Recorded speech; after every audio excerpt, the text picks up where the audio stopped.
Oh! True. Any other truers in chat right now? I wasn't alive for it, so not a big Yugo nostalgic. What is Yugo nostalgic? But these edits are always peak. Jesus. Okay, I had the volume bar on Twitter, and now the volume bar is gone. Does anybody know what could possibly be changing in my browser settings if this is happening?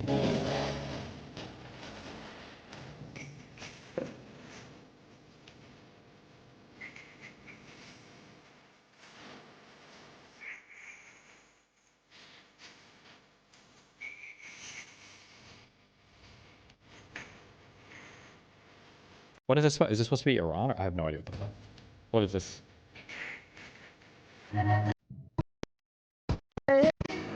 Oh no. Oh, the Soviet Union? Bosnia? Oh, Yugoslavia. Oh. Oh, Yugo nostalgia. Yugoslavia. Gotcha. Day 3 of getting Destiny to review this argument. We'll continue with unwavering resolve. What?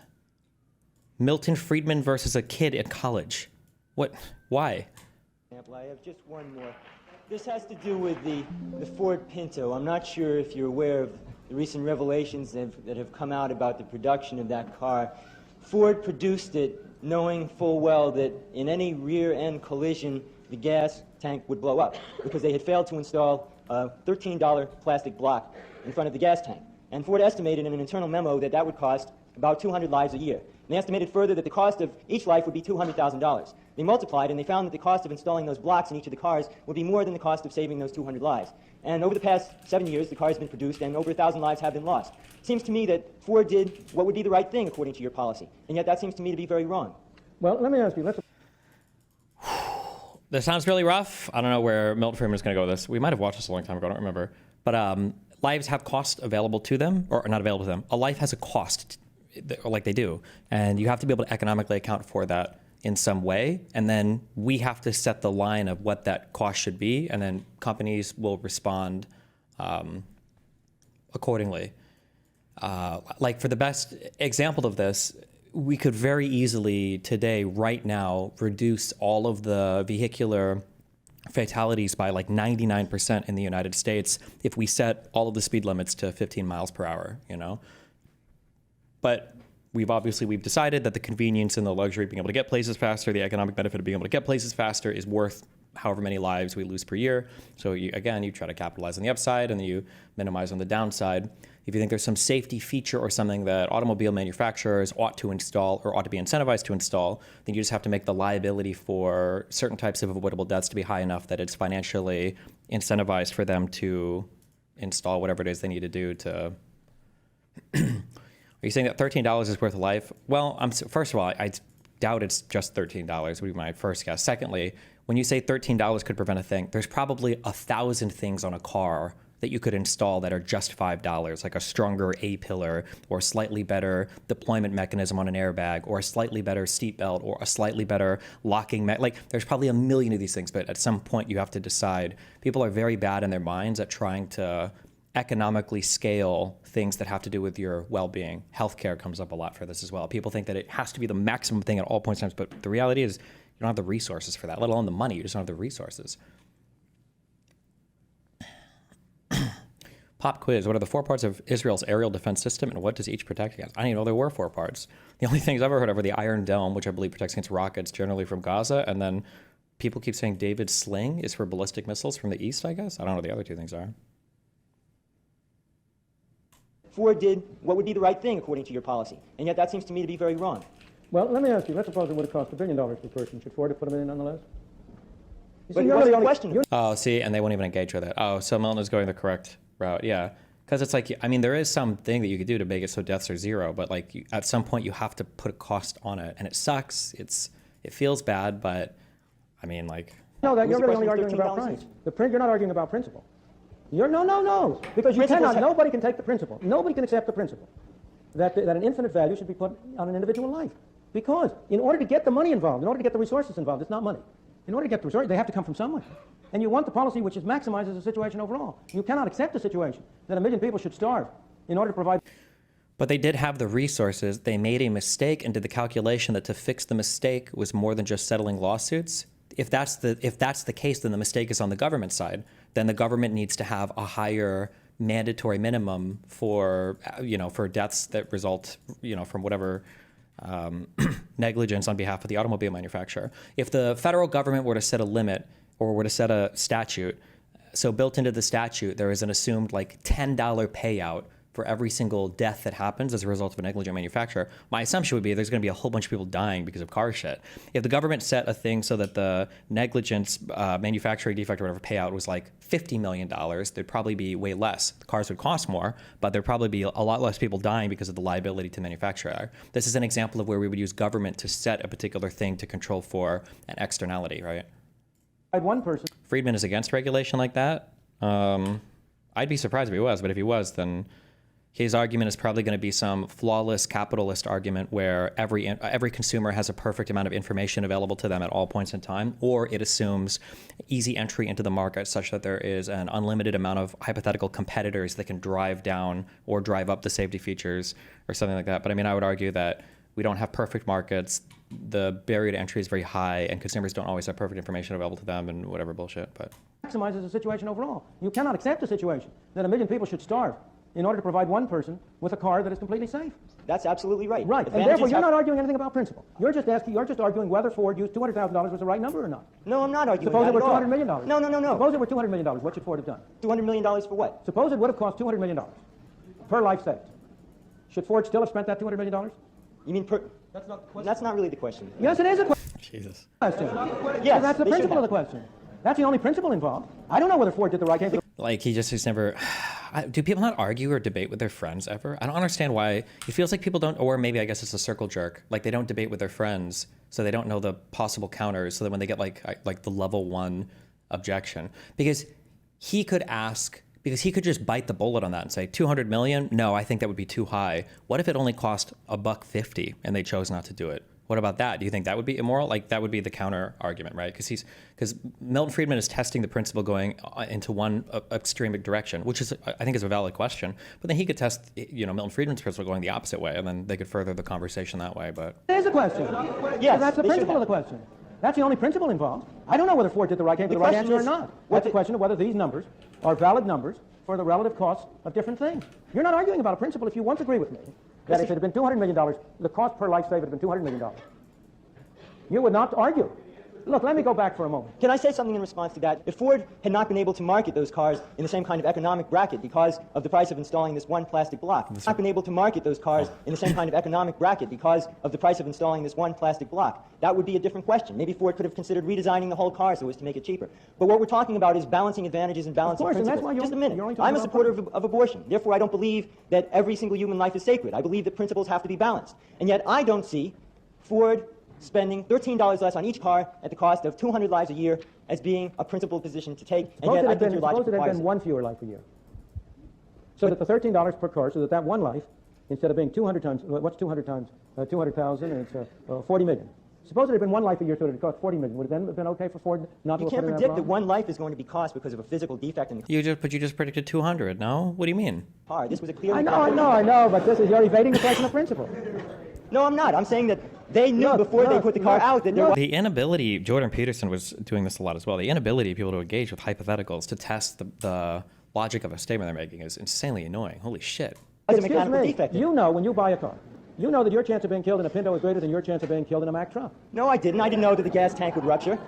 Of course it is a question. Every one of us separately in this room could, at a cost, reduce his risk of dying tomorrow. But isn't Milton sort of utilizing debate bro tactics? He could engage with what he knows the kid is trying to ask. The kid doesn't know what he's trying to ask, unfortunately. Milton is engaging. He could be a debate bro. I don't know if I've seen him do a lot of debate, but right now he's just trying to isolate the principle, or I guess more aptly here, demonstrate to the kid that the kid doesn't know the principle. The kid doesn't actually know what he's asking or arguing. Maybe once, if Milton gets pushback, maybe he engages in, debate bro tactics. But his question so far is a legitimate, valid question. Apparently that's Michael Moore. Okay, it might be, yeah, because I feel like I've seen this video a long time ago, and I feel like that kid is like, it says a young Michael Moore, kill me. Of course it is a question. Every one of us separately in this room could, at a cost, reduce his risk of dying tomorrow. You don't have to walk across the street.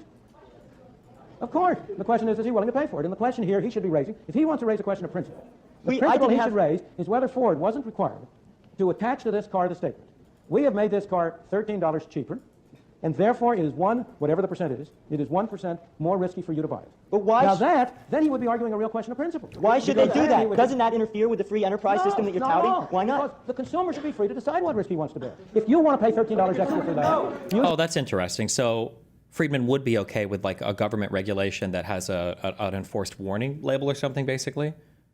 Or maybe he's just floating that as a hypothetical that the kid could say, but he wouldn't necessarily support it. But that's legitimate. should be free to do it. If you don't want to pay $13, Wait. excuse me, we have to keep it to the audio over here. So then the government does have the right to require information of corporations, No. is that right? No, the government has a right to provide courts of law in which corporations that deliberately conceal material that is relevant can be sued for fraud and made to pay very heavy expenses. And that is a desirable part of the market, of course. What I'm trying to say to you is that these things are really a little bit more subtle and sophisticated than you are at first led to believe. There are Yes. you can't get easy answers along this line. Yeah. Because your way of putting it really doesn't really get at the fundamental principles. Yes. The real fundamental principle is that people individually should be free to decide how much they're willing to pay for reducing the chances of their death. Now, people mostly aren't willing to pay very much. I personally regard this as very, very illogical. I see people on all sides of me smoking.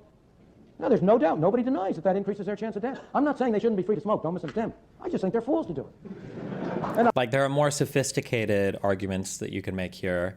And I don't even know if behavioral economics existed when he was alive, or I don't know how new that field is. There are more sophisticated arguments you can make about the choices that people ought to be allowed to make, or how those choices should be guided, but I don't know what his response to any of that would be. And I know they're fools because I quit on the basis of the evidence 18 years ago. But that's the real issue. And if you want it to be rate forward, you ought to be rated on those terms, not on the ground that you don't... Yeah, so what Reason Riff said, so this is like a thing that I think is difficult to quantify. What if the consumer is unable to judge what the risk is? A lot of the very... And I don't want to strawman Milton Friedman because I know everybody loves to shout on him. I truly don't know enough about econ or stuff that he's written about. But he does come off as almost like the archetypical perfect market libertarian guy. Now, I would hope that he's not that naive. But a lot of his arguments that I've heard... No, let me say, a lot of the responses I've heard to other people's arguments from him, so like in here, seem to imply a perfect and flawless and superfluid free market where all information is available to all consumers at all points in time who are able to, as perfect, logisticians, evaluate all information and then make, choices based on that. And there's enough competition in the market to ensure a variety of choices that reflect different consumer preferences, et cetera, et cetera, et cetera. Which in an ultra perfect idealistic system is true, but in the real world there are a variety of reasons why this is not true. And then you have to navigate the constraints that you're given in the real world, I don't think they use the right numbers. Now, look, I don't think we can keep on going very much. I'm afraid we're going to run out of tape, and I'm afraid I'm going to run out of voice. So I think I'll call it there. Thank you.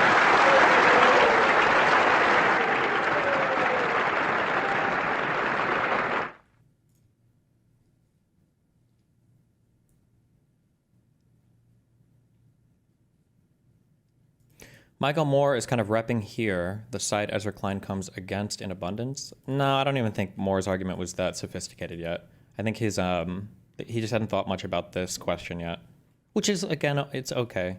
Like, I'm assuming these are all like college kids in this, or maybe not.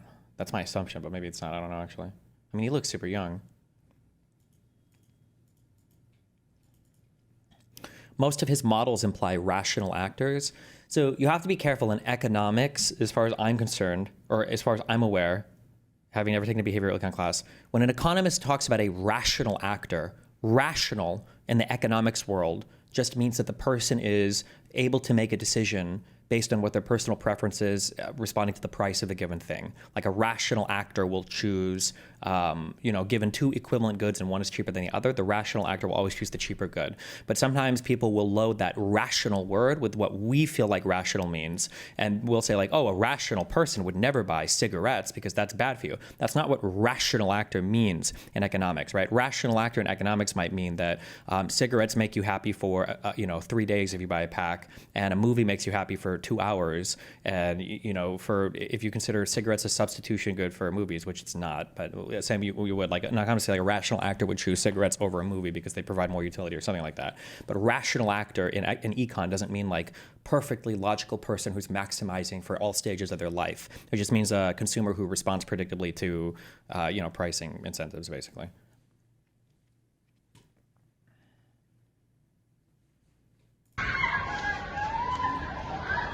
cars carrying Iran's nuclear scientists and the IRGC elite have started simultaneously exploding in the heart of Tehran. Tehran. It looks like the Mossad still has a few tricks up its sleeve.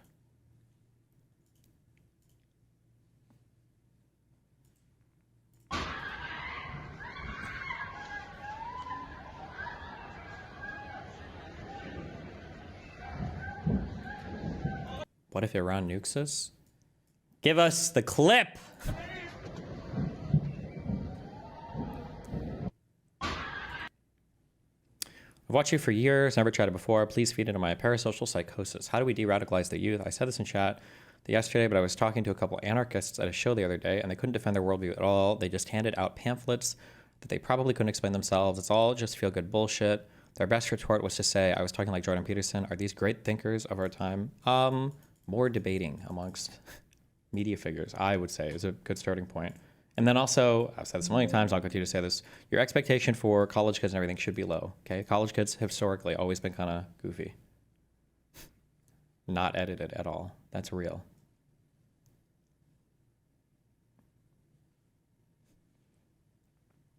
And that's okay. It's okay for college kids to be goofy, all right?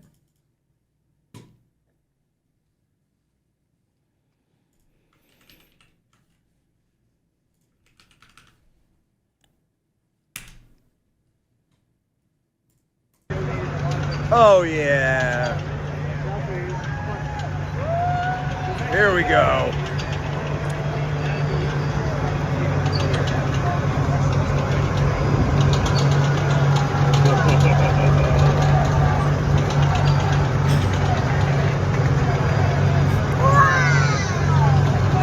Here we go. This kid was so excited for this event. You know.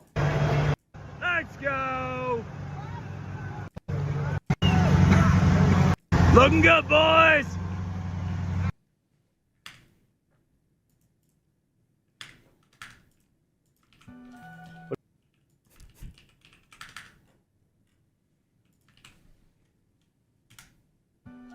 What if Iran nukes us? Do you think we'll cancel our D&D? What the fuck is Nuxus?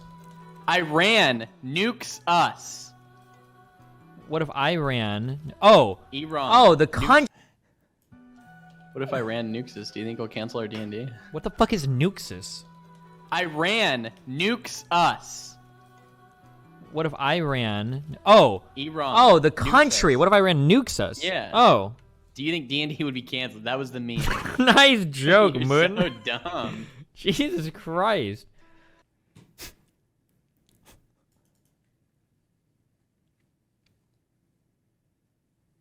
It's hard to tell from this angle, but the turnout is really pathetic from this. For the military thing, yeah, I don't know. I don't think it was just a little cringe. I mean, I didn't watch any of the speeches at the end, but at least Trump didn't make it about himself, so that's always good.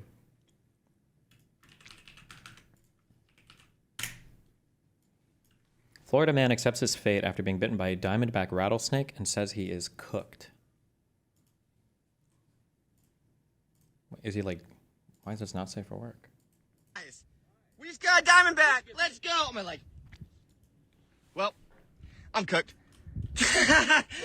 What a meme, dude. GG. I was just peeling the bark and just got bit in the leg by a diamondback. So, in the leg. Ow. Let's get some pictures of it first. I mean, we're already screwed anyways. Cool snake. Big diamondback. GG. Yeah. Oh, yeah, it's the worst snake I've bit by in Florida. As soon as I finished recording, I got back in the car, immediately started going to where I think was headed to my first. Why is this? This isn't not safe for work at all. Sorry. Let's get some pictures of it first. I mean, we're already screwed anyways. Cool snake. Big diamondback. GG. Yeah. Oh, yeah, it's the worst snake I've bit by in Florida. As soon as I finished recording, I got back in the car, immediately started going to where I think was anaphylactic shock. Whole body numb and tingly, head to toe. Sight on my shin, felt it was going to explode, still does. drove 30 minutes to the nearest ambulance station, taken to helipad from there, flown in a helicopter to Shams Hospital where I'm now being treated. Got my What the fuck did he expect would be not safe for work? It's labeled not safe for work, you fucking retard. It's a medical thing. I don't know, maybe they get him naked because the venom is spread up to his ball sack or something. first 10 vials of amphetamine down. The swelling's still getting worse, so I need more. It's kind of hard to tell.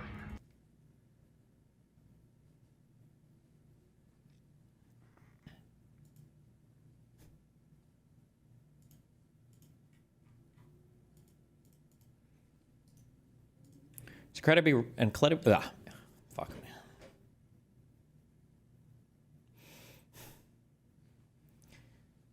It's incredibly rare to die from being bitten by a rattlesnake today. Even in patients who don't get antivenom, approximately 40% of bites are dry bites. The worst snakes to be bitten by in the US is the coral snake. It essentially fries your nervous system. We don't have antivenom for it. Gotcha.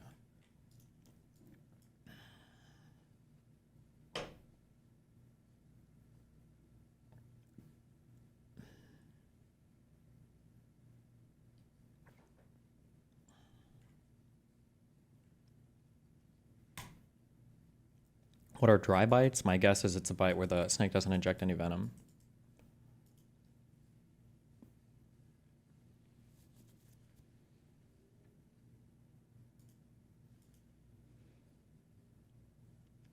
The kid is silly. That's all I kept thinking about. Survival rate is 99% with treatment. Only thing working against him is wasting time making videos. I mean, I'm sure he's like trolling a little bit, okay?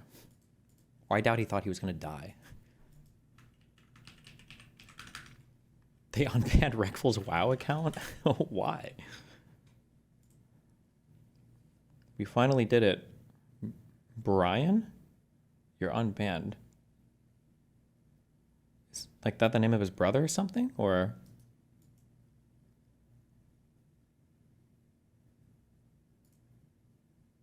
Oh, autocorrect? Inside joke. Gotcha. Reckful, rogue trainer. Barry called him Brian. I don't know any WoW lore at all, so... I just called him... Just kidding. Jokes! Imagine the account logs in and starts playing on its own. Holy shit, that would be fucking weird.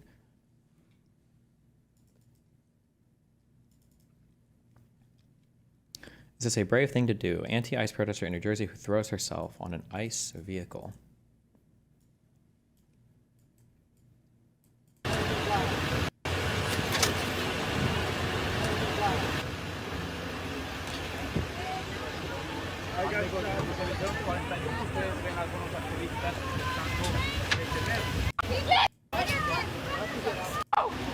This is probably a little much, I would say. It is wild for a conservative, though, to call anybody chunky when conservatives are like the fattest part of America, but... Mr. President, First Sergeant Norton reporting for duty, sir. Ready to commence the ceremony as directed. I state your name. Mr. President, First Sergeant Norton reporting for duty, sir. Ready to commence the ceremony as directed. I state your name. Is this edited, or did he mess up here, or clip chimped? Yeah, I don't know.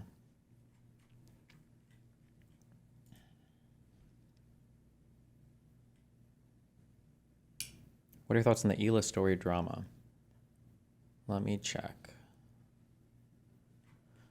I don't know if I'm in the stage of my life where I am like booming, and I like things from my childhood, and I don't like new things. I watch new movies and stuff. And you know, like I said, there are no good movies before '93 because that's a meme take. But like in general, like I don't usually like older movies. But now there are movies from when I was growing up. They don't make them like they used to. I had a friend who'd never seen Ocean's 11. I was like, what do you mean you've never seen Ocean's 11? This has all of the...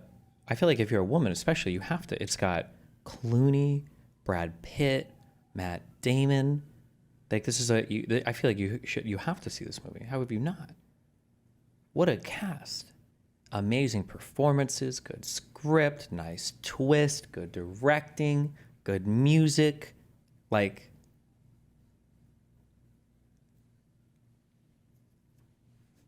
This is a great movie if you haven't seen it. Have you seen the original Ocean's 11 with the Rat Pack? I don't know what the fuck that is. So, no clue? I never watched, I think I might have watched 12, and I don't think I watched 13, but... Yes, that was clip chimped. Okay.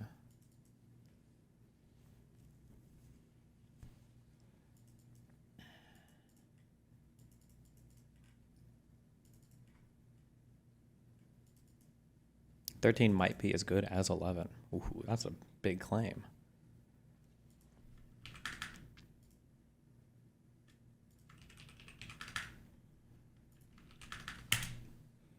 Oh, Ocean 12 has that stupid laser dance scene.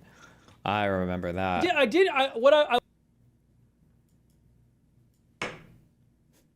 it like this? I want to shout out, apparently we have a lot of 5 and 6 year olds watching the stream, because it's funny, you know, the entire stream, basically, almost the entire stream, I have covered Israel-Iran. And I don't think I've covered the protests once, and, you know, protest is part of the title. And I switched over for 2 minutes to the protest, and I have some people in the chat saying boring, switch back to the real news. And I know that normal adults would never act like this. So it must be 5 or 6 year olds who haven't developed any kind of sense of patience and self-control, and have such immediate gratification needs that they can't control themselves when everything is not being catered to them. So I do want to shout out to all those 5 and 6 year olds watching. I do appreciate you watching the channel. I would recommend watching with a parent, because we do talk about some sensitive news topics. So I love that you're interested in the news, but again, I would recommend maybe watching with a parent or an older, if an older brother or older sister or something like that.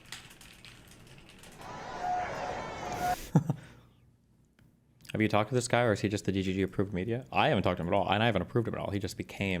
He organically grew into the DGG breaking news guy somehow. I don't even know if he's aware of us. Probably not.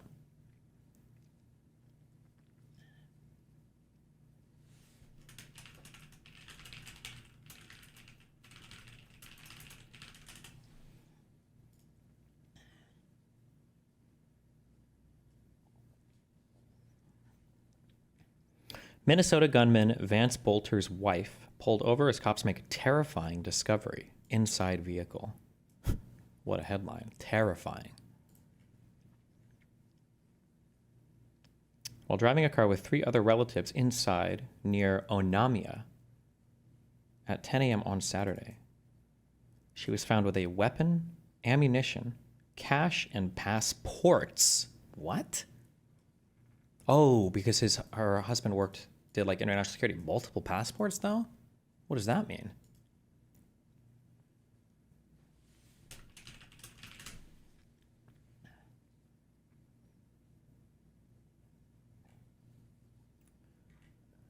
She was found about 75 miles from where the shooting took place.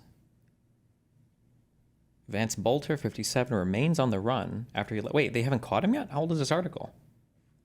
9:30 a.m. Really?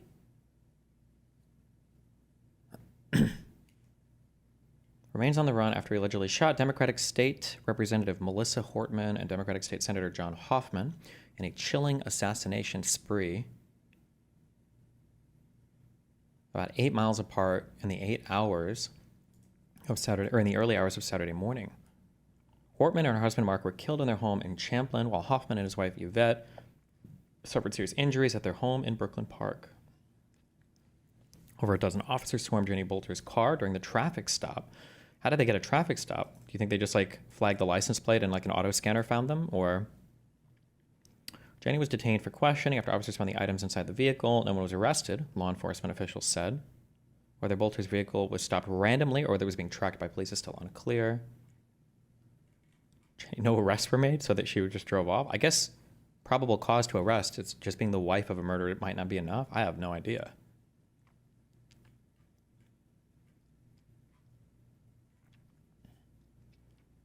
Vance and Jenny Bolter both previously worked under Minnesota Governor Tim Walz, according to Legistorm. This is really gross to have in here, but the Daily Mail is kind of like sensationalist, borderline right-leaning sometimes. Although more like tabloid shit. I don't know if I would call the Daily Mail right-leaning. I think I would just call it tabloid shit. The Bolters lived with each other on a rural property in Sibley County, near the small town of Green Isle. Vance Bolter, who is a Trump supporter, yeah, they're just shit-stirring everything. Also lived part-time in a rental on Fremont Avenue in North Minneapolis with 2 roommates, according to the Wall Street Journal. Bolter's wife is pulled over with weapons and cash. Here's what you need to know about the political assassinations that have rocked Minnesota. Damn. This says before the shootings, no? Wait, does it? No. Wait, did it?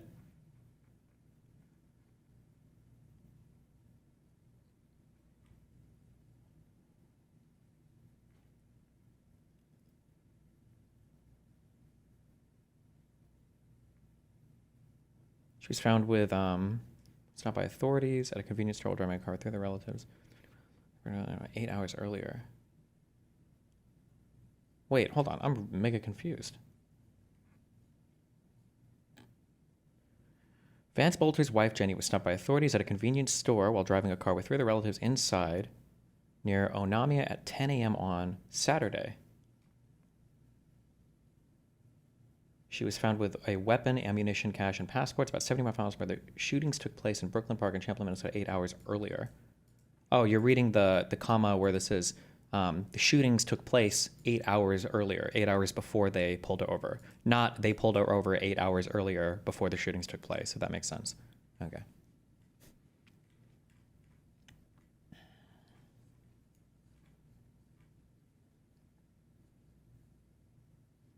$50,000 reward for Bolter. They found several rifles in Bolter's vehicle and believe he may still be armed with a pistol. I feel like the Vegas shooter guy is the only one who like truly got to blow his load. Like every time there's like shooters and mass killer wannabes or whatever, they always have like all these guns, all these mags, and they shoot like 27 rounds and then they get killed. And it's like, well,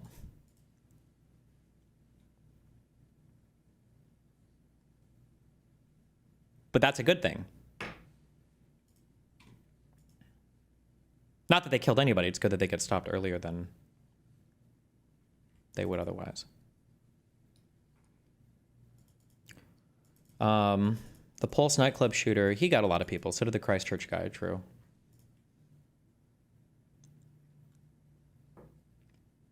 Look at Luckner's background. He is a Giga Chad. He also went to fucking Harvard. He just decided to start doing breaking news shit for some reason. Who's Luckner? Oh, Steve. Oh, the breaking news guy. Has Midas Touch reached the level of Fox and Friends? What? I feel like I don't see them putting anything out too bad. They're like a left-leaning thing, but I don't think they do anything super bad or anything, no?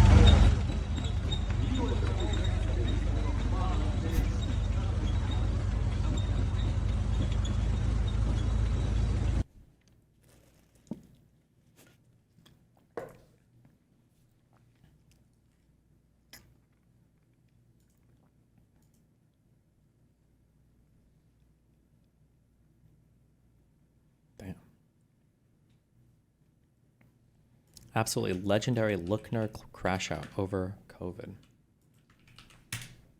And I don't care what fucking party you are, and I don't care if you're a fucking Democrat or Republican, if you fucking sit up there and there's a fucking pandemic going on, and you're deciding what to fucking do based on jack shit, and you're not listening to science, and you're just a crazy person ranting and raving using your whims to decide what to do, I don't care what the fuck you say you're doing. That is bullshit, and that's gonna, and I will never support that. I don't care whether you're a Democrat or you're a Republican. You have a jackass who knows nothing, who's basing his decisions on nothing. It's not about the policies, it's how he's choosing the policies. And he is choosing these policies based on jack shit. Okay, true.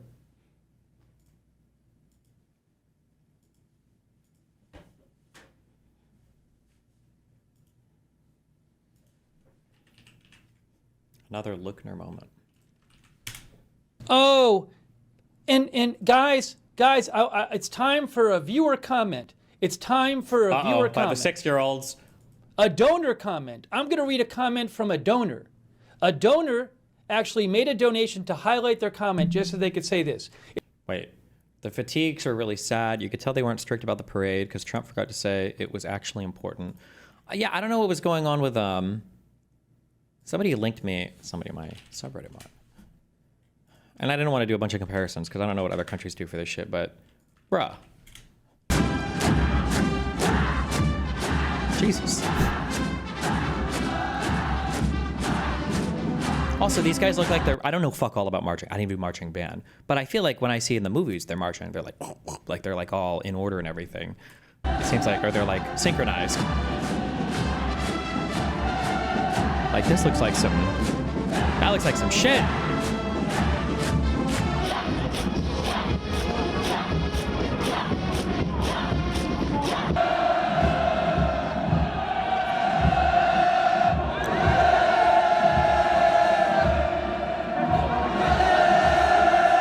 It's because the U.S. Army actually trains. We don't practice random parades and shit. We actually prepare to fight wars. While that is true, and I can appreciate that from the military, if the military is tasked with an assignment to prepare for something, I think that the military could perform it very, very, very well. Like, that would be my assumption. No, that would not be my assumption. I would know that to be true. I think the video on my phone sucks. I personally saw this, and I'm sure you guys have all seen it. But like, even if you're looking at like, you're telling me that the same military that produces like this type of not cinematic, ceremonial stuff wouldn't be capable of having like a good march.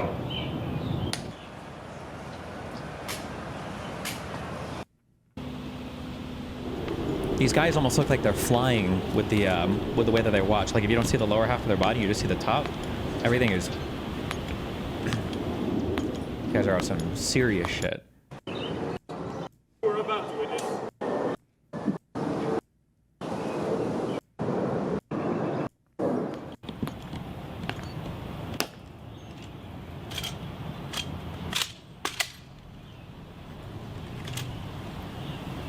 Why is the marching so serious? Like, what's the point?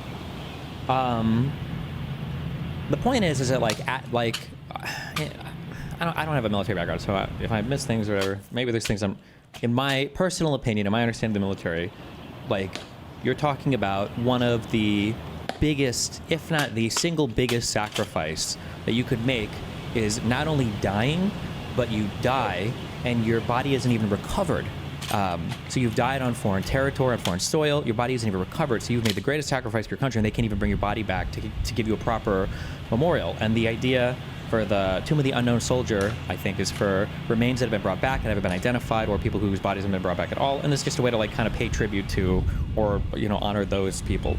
So it is ceremonial, it's supposed to confer like a huge deal of respect, because it's supposed to be incredibly respectful, and then this is a whole process they do. It's like one of the most prestigious like marching things. Like I think there's like less than 800 soldiers that have ever been trained to do this whole ceremony, like in U.S. history. He goes through, they take apart the gun, not take it apart, but they check for dust and make sure everything looks prim and proper. They check the uniform. I'm just saying that for people that can practice and perform, like this type of ceremony, I'm sure we could fucking do marches, okay? Come on. We could do marches. Jesus.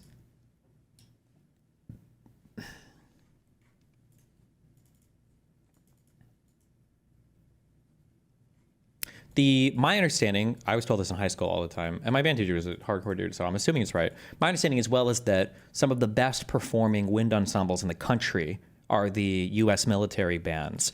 That the like the Air Force band was one that he brought up a lot, but that the military like bands, like the instrument bands, like are some of the best performing, highest skilled performers in the country as well. So. Like our military is not just like, oh, we can only fight wars because we're rough and tough. Like our military is, when their mind is intentional and directed at a thing, and there's some deliberate effort put into a thing, I think they can accomplish quite a bit. They're the best of the best of the best, sir.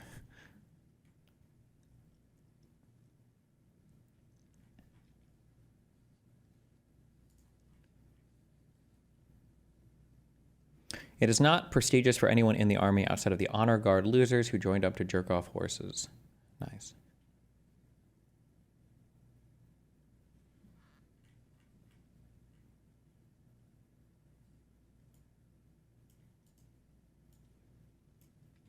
You represent 7 decades of marching and rifle drill precision. I don't know any of the military shit. The Marines are part of the, what, the Navy? I don't fucking know.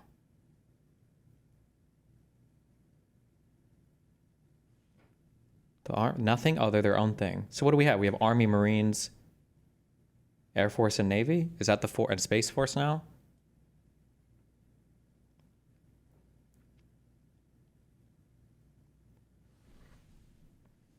Have you not seen One Piece? I'm so sorry, I have not.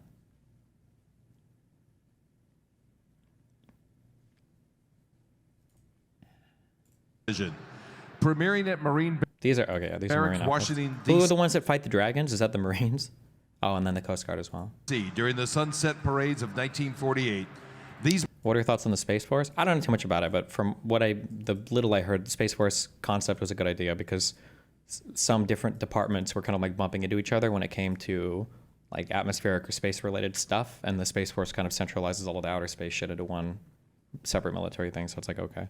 Marines perform their the Marines fight their own sexuality. Precision drill in numerous public appearances throughout the United States and abroad for hundreds of thousands of spectators each year.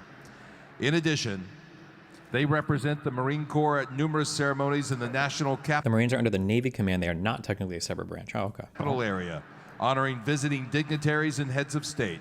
Comprised of infantry, the silent drill platoon executes its drill sequence without cadence or verbal command.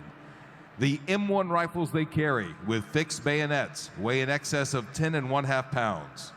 Representing Marines around the world, the silent drill platoon demonstrates the finest in Marine professionalism. This guy fucked up. Is this the same guy? Discipline and esprit de corps. The platoon commander is Captain Evan Campbell from San Antonio, Texas. The platoon rifle inspector is Corporal Jose Soto of Los Angeles, California. Ladies and gentlemen, Wait, somebody said Marines are a separate branch for the Navy. Barracks, Washington, D.C. proudly presents the United States Marine Corps Silent Drill Platoon.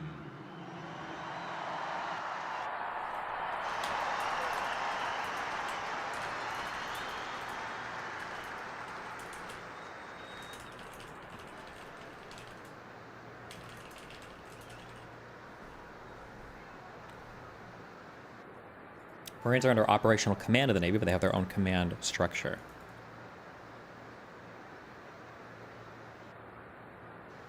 Why are we watching this? Silent Drill Platoon performs at halftime on Thursday. Could you imagine if the Gias dude were to give these guys the order to...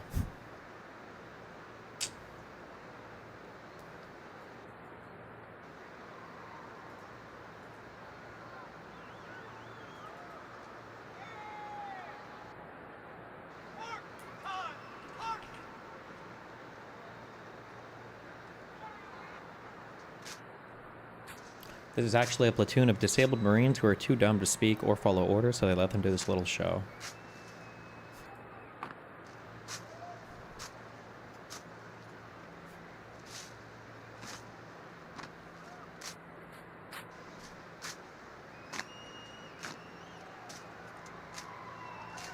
Oh, do these guys do they throw their guns at each other?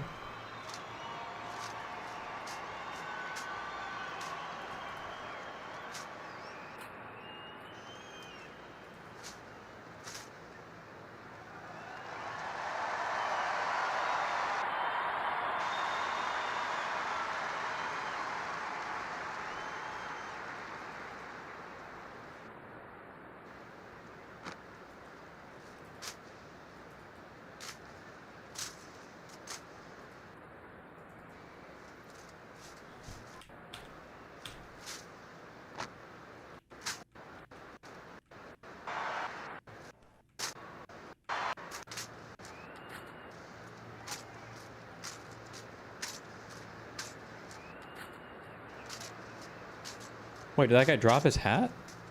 Uh-oh. Is he gonna get killed in a video game? Wait.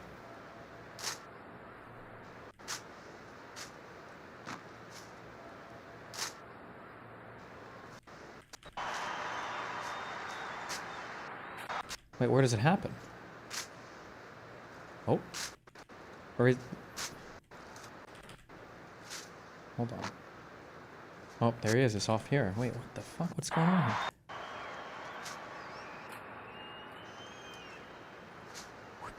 Okay, hold on. You missed it? Oh, I missed it. Wait. We'll get to it. Is it here somewhere?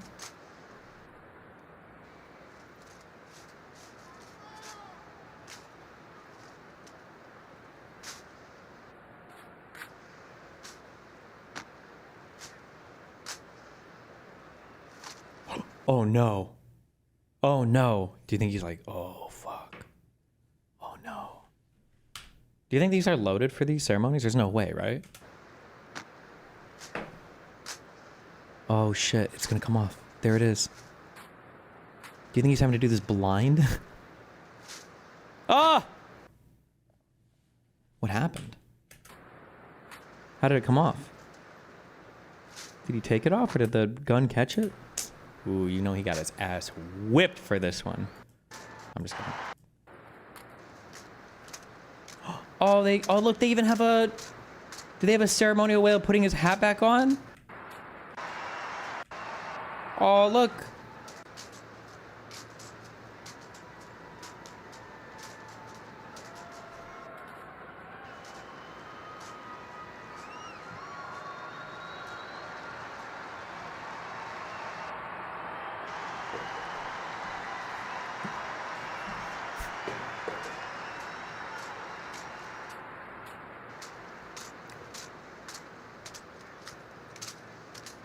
The ceremony was programmed before queens existed, so they have to move like rooks. They can only go. So I'm just kidding. Maybe it's staged. No, I think they have ways of recovering from things. Like I think at the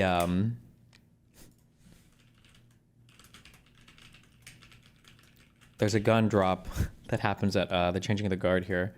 Is it this one? I don't know.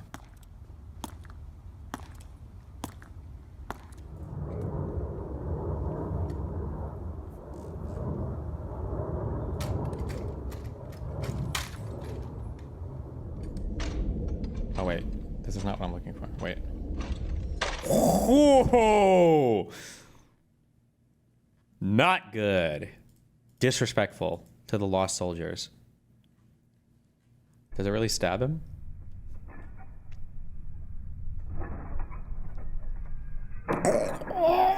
He's fine.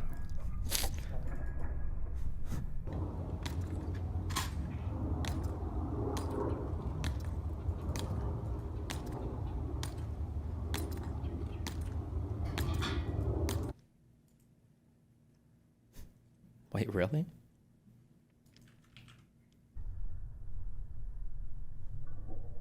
Oh, damn.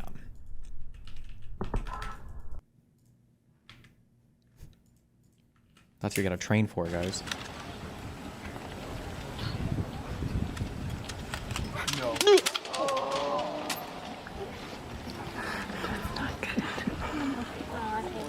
Uh-oh.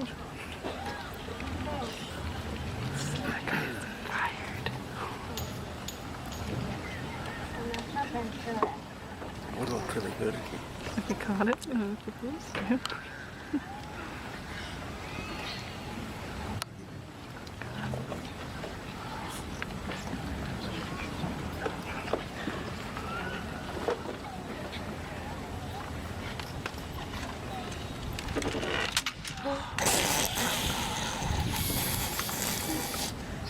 The amount, okay, I don't know what the army shit is or the Marines or like what the normal discipline is like, but I feel like, dude, if I was here, I would be dying. It would be over for me. I would be ejected from the army and probably murdered. There's no way I'd be able to hold a straight face through all that.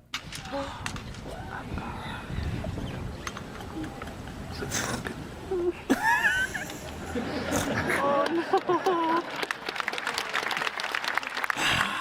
Oh man.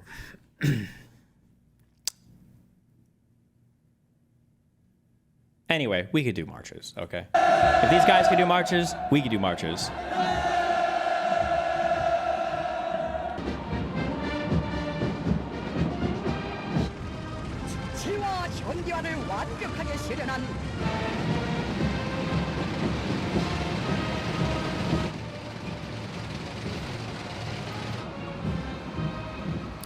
We should actually not be more like North Korea, I think. Excuse me, if we're gonna try to be like North Korea, we should at least be a better version of North Korea, okay? If we're gonna do fascism in the US, we're gonna do it better than anybody else. At least, I would hope.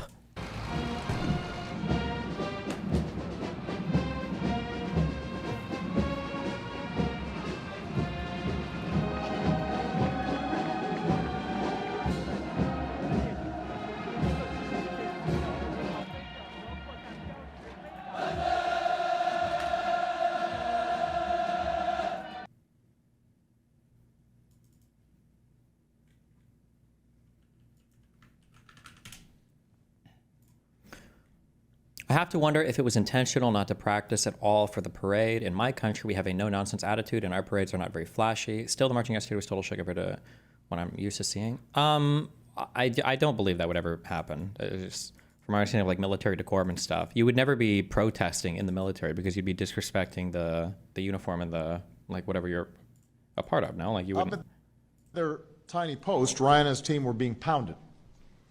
Almost instantly, every one of them was wounded. Oh no! Good job. Good recovery. Up at their tiny post, Ryan and his team were being pounded. Almost instantly, every one of them was wounded. Okay. I don't understand why you would care about a show-off. What do you mean a show-off? If you're going to do something, you should always do it well. You should have pride in whatever it is that you do. I think it carries through to every part of your mission. And it shows. Like if you're going to do something, if something is worth doing, it's worth doing well. Otherwise, don't do it at all, right? Especially for our military.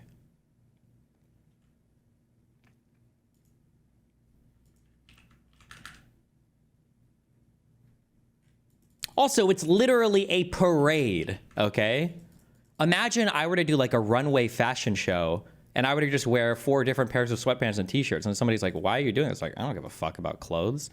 Well, then why are you doing a fashion show, right? It's a parade. The whole point of a parade is to have an aesthetically pleasing public demonstration that conveys some message about whatever it is you are parading about, right?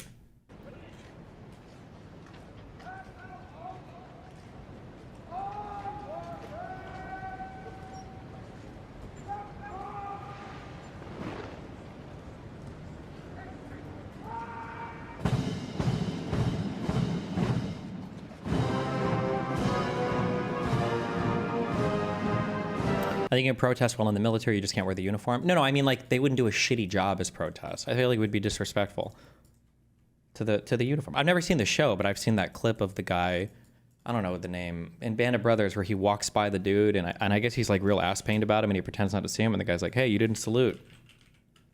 And the guy salutes or whatever.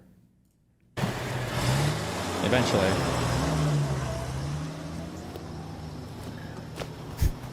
Hey. Captain Sobel? Major Winters? Captain Sobel. We salute the rank, not the man.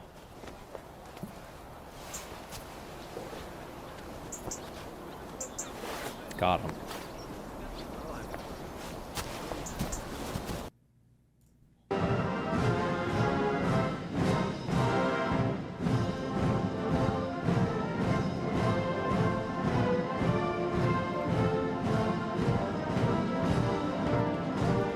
How long did Trump plan on having a military ceremony on his birthday? Did they have time to prepare? Some people were saying that like, oh, this is a huge parade. It's been prepared since Biden. I'd never heard anything about it under Biden. And I thought it was Trump that made the first announcement of it. So my guess is they only had a few months to prepare. But the issue is, and I wish that more people could realize this, obviously it's easy for me to say as a liberal because I'm critiquing Trump. But like if you put political partisanship aside, one of the big markers of this current administration, regardless of your political leaning, is there's just a lot of very poor leadership.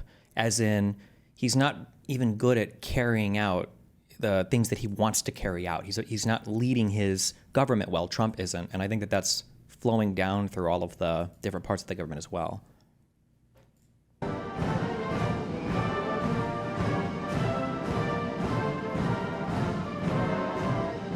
Historically, we've only had victory parades, and they were never as serious as China, Russia, or North Korea. Sure, but then why can't we just do what we do well? Like, do other countries do air shows the same way the U.S. does? Because we do, like, pretty crazy air shows, don't we? Do other countries do stuff for, like, are they called...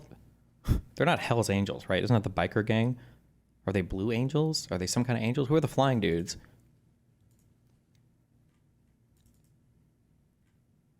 Blue Angels? That sounds like a... It's like a sex thing, but...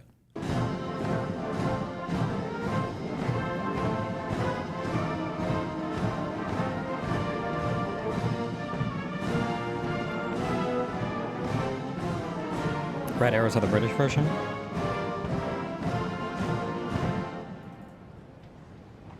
Look at those hats. Damn, those are some big-ass hats.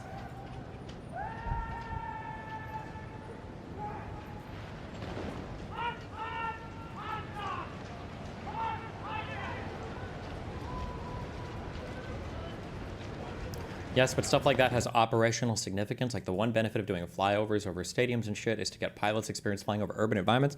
I don't think that they fly those missions as as practice. I think that they do all of the training and practice on their own time. I mean, I'm sure maybe they do a little bit of special stuff for this, but the purpose of, I think, the parades for our air shows are for doing the air shows.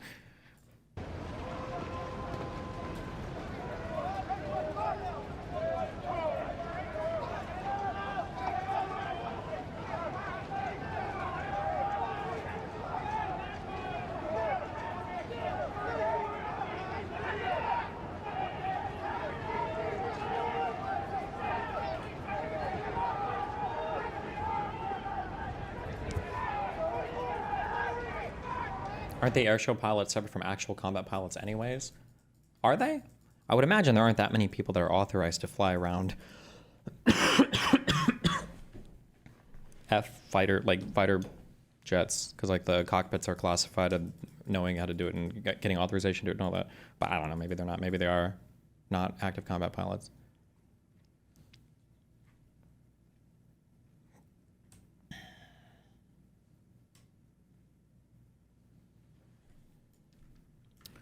Doesn't this look kind of sick to you? F-16s and F-18s aren't classified, and those are the only two used. The cockpits aren't anymore? Are they not? I thought that the tech that they use inside of those you would need. I thought they're still relatively classified. Maybe not.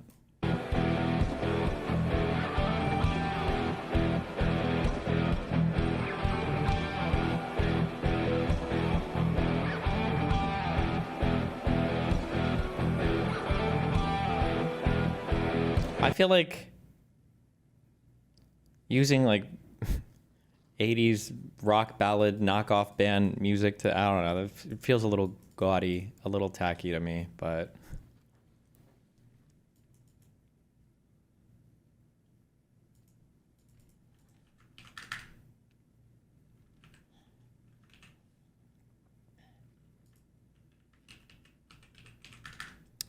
they also let them do it if you get their training hours, so it's cool. Okay.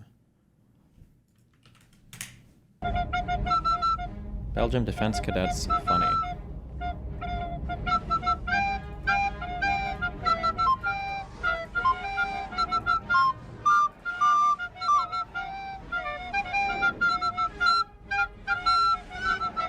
This has to be like from a TV show or like a meme. I don't think this is a real military thing, no? I don't believe this.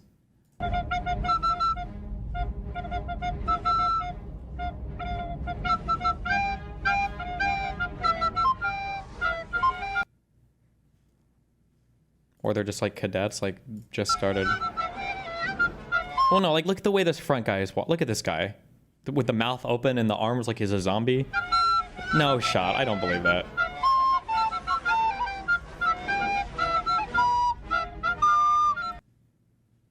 Stop.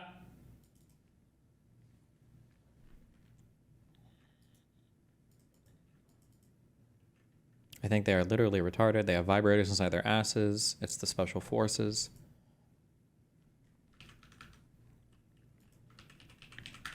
Acknowledge my country.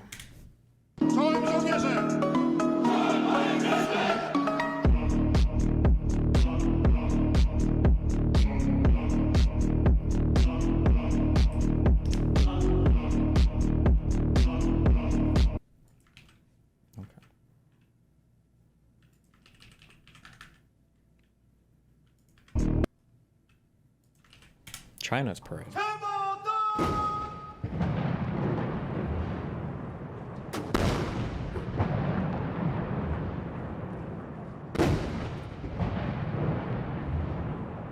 Damn. Damn! Like, this is like some Dune shit. What the fuck?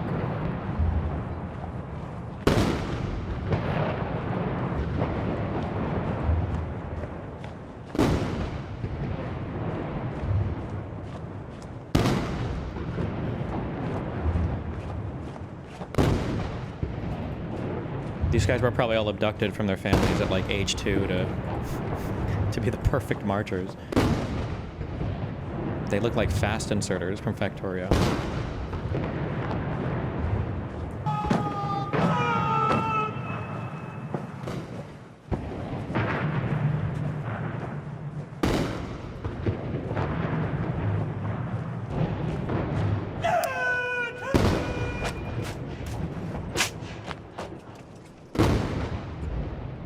Jesus. Sound like Lord of the Rings, like Helm's Deep. The fuck? China's the closest thing we have to Warhammer.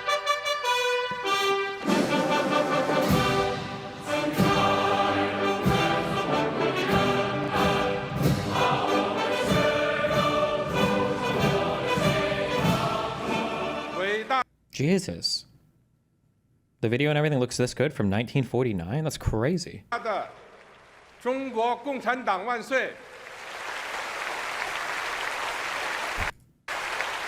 伟大的中国人民万岁！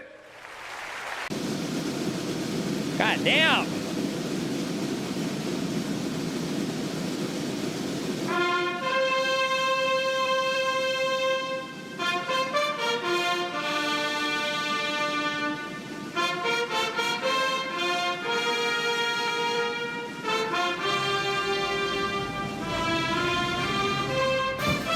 Can I get this guy to smile? Okay. He always looks like disappointed Asian parent. What the fuck?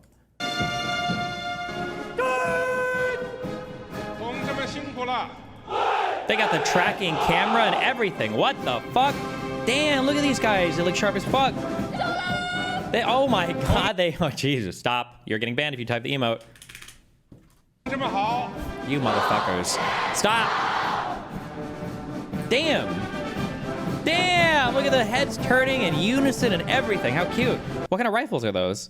Oh, I'm gonna have no idea. They probably don't even shoot NATO rounds, obviously. I have no idea about anything with guns in the...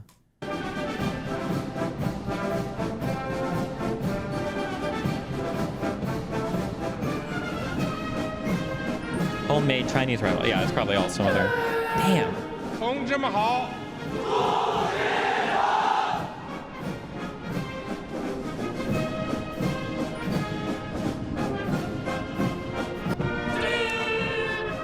同志们好！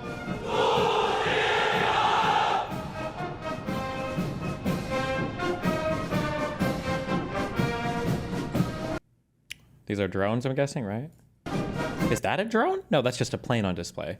Wait, are these small planes or are these drones? Cruise missiles. Okay. Is it cruise missile kind of like the same thing as a drone, or is there a difference? Like, I know cruise missiles obviously are like 20 years, whatever, old, like super guided, maneuverable, but it's kind of the same concept, right? "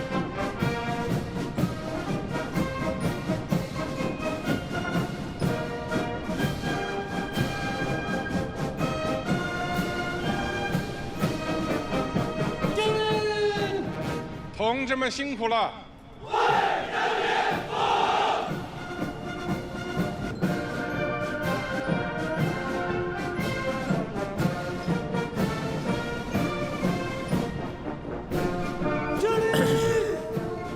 志们辛苦了。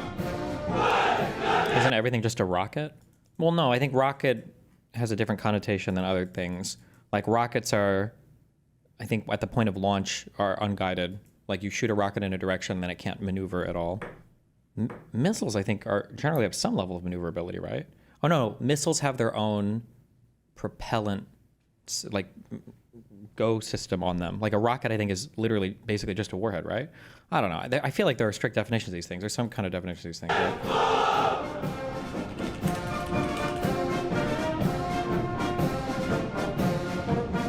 Rockets can be guided? Oh, well, never mind. Forget everything I just said. Although that's the AI summary, so.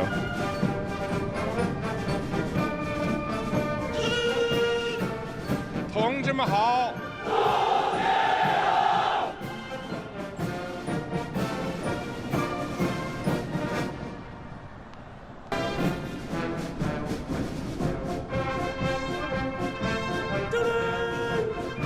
同志们辛苦了。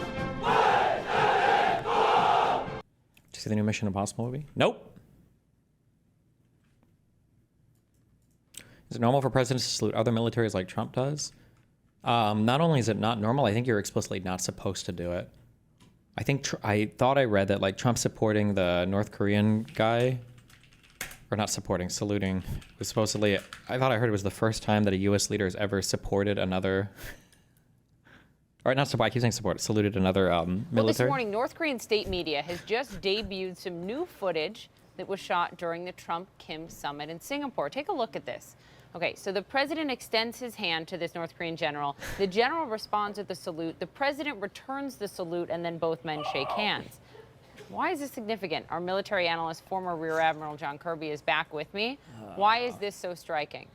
It's so striking because it was released by North Korean state TV, which means they can see a propaganda value here, and this is basically them showing the level of deference and respect that Trump has paid to them and to their military leaders. It was an inappropriate thing for him to do from a protocol perspective, but now he's played right into the Norse propaganda about. He got baited. It's not fair. This guy's like, I bet this guy is so fucking retarded. I bet if I salute him, I bet this fucker will salute me back. Legitimacy on the world stage.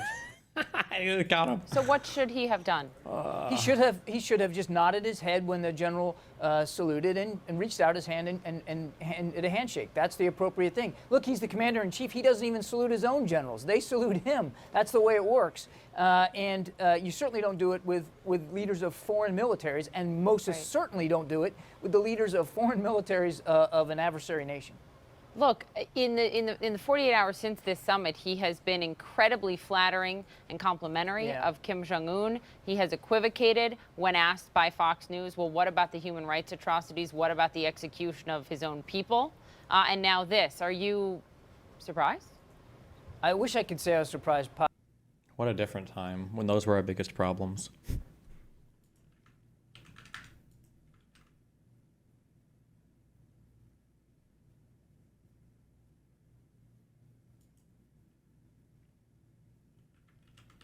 Inside the 91 Washington Parade.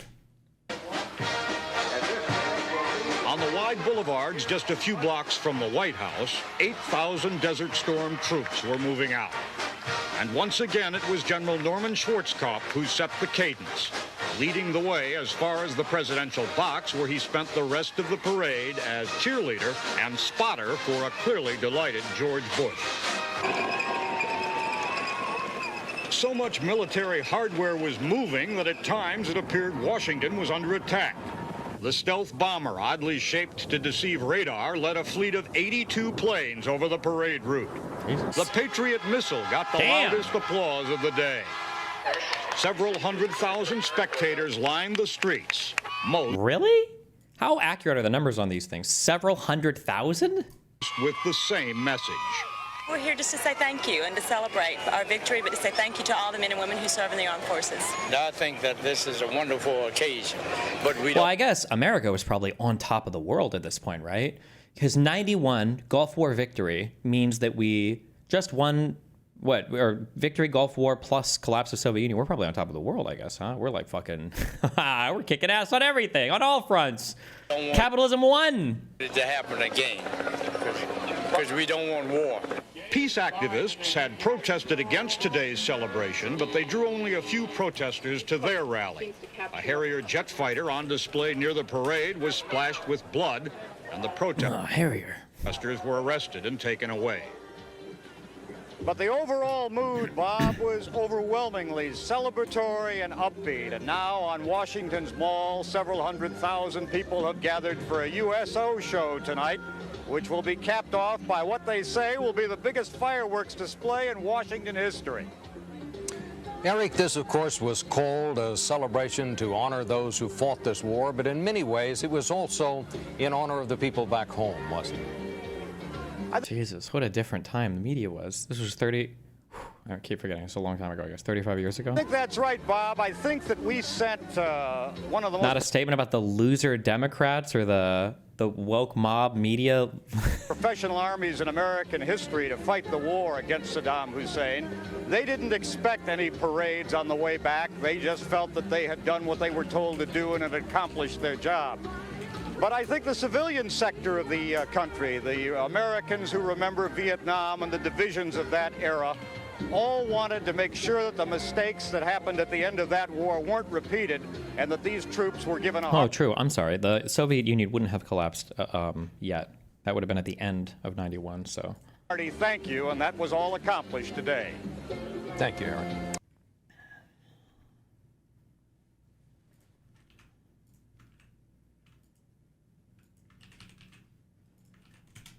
When I'm gonna call with the boys, like 4 or 5 of the boys talk in the background, I'll mute randomly. They're all talking, having a conversation, and I'll just rub one out right there. It's soothing knowing the boys are in the back. It's soothing knowing they're there. I know you've never done that. I swear to God, I have a lot actually, not just once, probably over 50 times. When I'm gonna call with the boys, like 4 or 5 of the boys. What a fucked up day. What a fucked up day.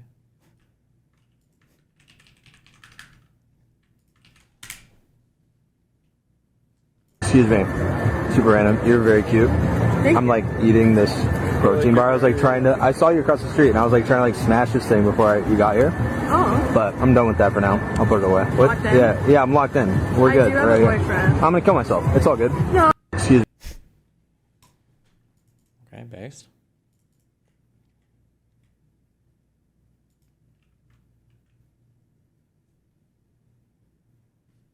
This was fucking... This was not good. Shut up, Milton. Shut the fuck up. Your sarcasm and facetious tone do not fool me. That's our barricade. Suck my dick. It's not a barricade, it's tripwire.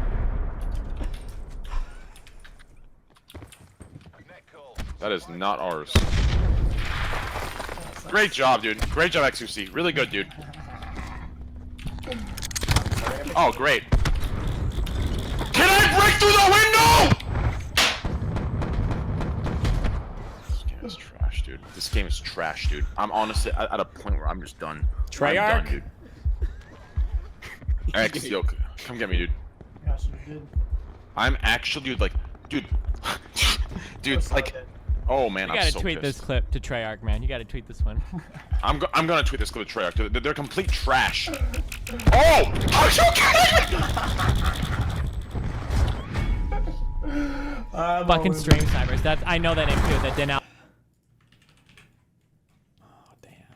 Train got This stuck in a is tree. so dumb. I'm literally a fucking commando, and I can't get up this pebble. Yo, is Reek here? Oh, no, I got him. I knocked him. I knocked one. I knocked one. I'm stuck in a tree! I'm stuck in a tree! I'm stuck in a tree! Huskers, okay, yo, I'll pick you up. Yeah, you're like, fuck it. We got fucking treetop Andy here trying to make a fucking tree house, mate. I'm done. I feel like my favorite recollection from games like Battle Royale games or DayZ before your allies like HP and everything was on the side of everything would be a guy being, you got a teammate. Did anybody of your teammates do shit like this? They're like, fuck. You're like, what's going on? It's like, I'm dead. And you're like, oh shit. And then like 8 seconds later, they're like, where you at? I'm like, what do you mean? Help me. I'm like, you said you were dead. No, I mean like, I'm getting shot at. I was like, what? So you're not dead. It's like, now I'm dead. Thanks. Like,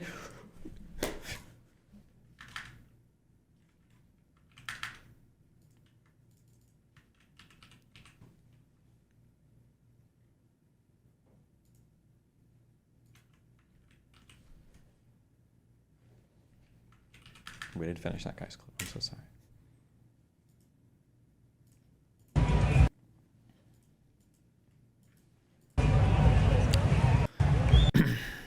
I just got back from the Trump parade, and I have to say it was legitimately the worst executed mass attendance event I've ever seen.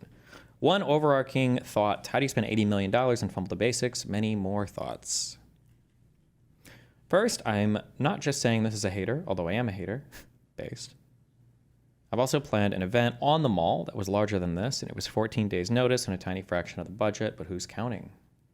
Let's go chronologically through. Somehow this checkpoint was closed by 6 p.m. The parade started 30 minutes later. They had miles of bike racks set up. Somehow I don't think this was their designed plan.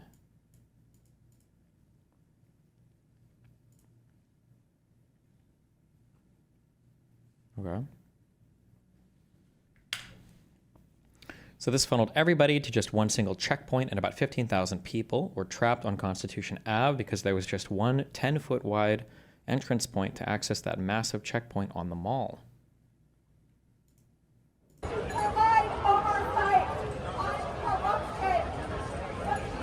Watch the Russia Victory Day parade highlights. Maybe later. I don't care. But thank you for spamming that in chat 400 times like I didn't say, okay?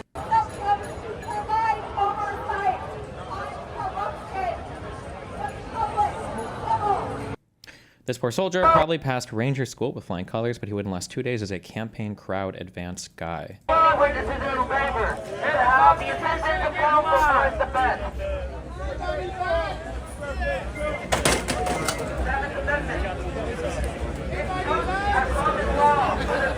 Controversy shall exceed $20. The right by trial by jury shall be preserved, and no fact tried by a jury shall be otherwise re-examined in any court in the United States according to the rules of the common law. Eyes out there on Constitution. Amendment 8. How is anyone supposed to know where to go? These maps are the sum total of what they put out, and they're total garbage. How is a regular person supposed to figure this out?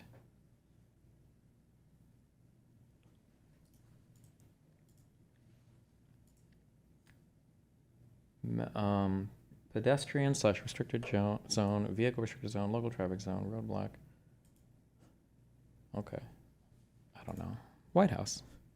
I actually don't even know where the march was, I guess. Don't miss the historic U.S. Army 250th birthday parade on June 14th, beginning at 6:30 p.m. at the National Mall in Washington, D.C. It will be easiest to walk from the festival to the parade. The parade will last until 8. Concert at the Ellipse after parade. Fireworks will conclude the celebration. Holy shit. Okay. Easy enough to see.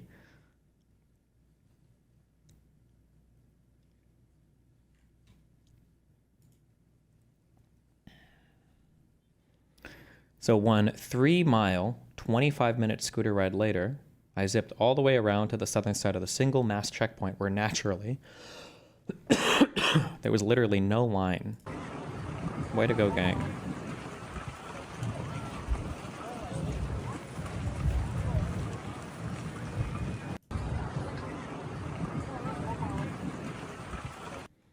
Dozens of empty checkpoints that are fewer than 2 blocks as the crow flies from 10,000 people waiting en masse. Just on the other side of the mags, this is the view of thousands of people stuck in a bottleneck because of poor crowd design.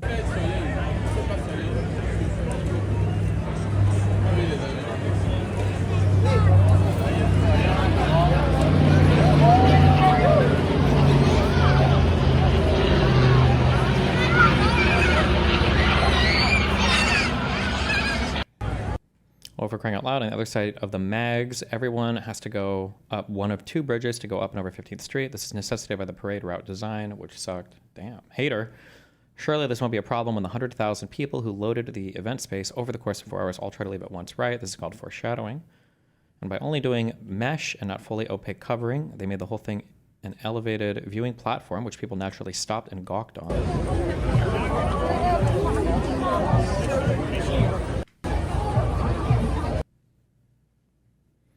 I'm obviously not part of the problem, but just a humble, shambolic logistics documentarian.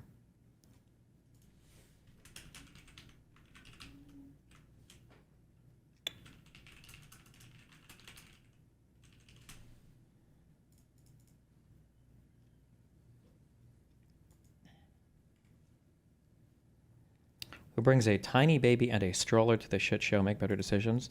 Oh my God. Listen, fuck Europeans, okay? I feel like I got so much perspective dating, being married to Melina for 5 years. One thing she pointed out to me that I will never, ever unsee, and I don't think you ever see this in America, or I'm sorry, you don't ever see this in Europe. In America, because you used to ask me questions, I never thought about it, and I was like, fuck, that's actually really embarrassing. You ever notice that we put like 6-year-olds in strollers? If you're ever walking down the street, if you're in Europe and there's a stroller, and if you're a European listening to me, if there's this person in a stroller, it's like a 6-month-old all the time. In America, look at the strollers sometimes. There's like 4 or 5-year-olds in these strollers. It's like half the time. And it's like, wait a second, what? This motherfucker can almost drive. Why is this guy in a fucking stroller? It's wild.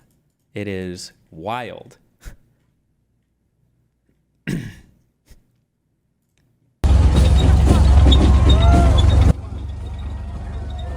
Love to celebrate the troops from behind an 8-foot fence plastered and legal warnings. Based.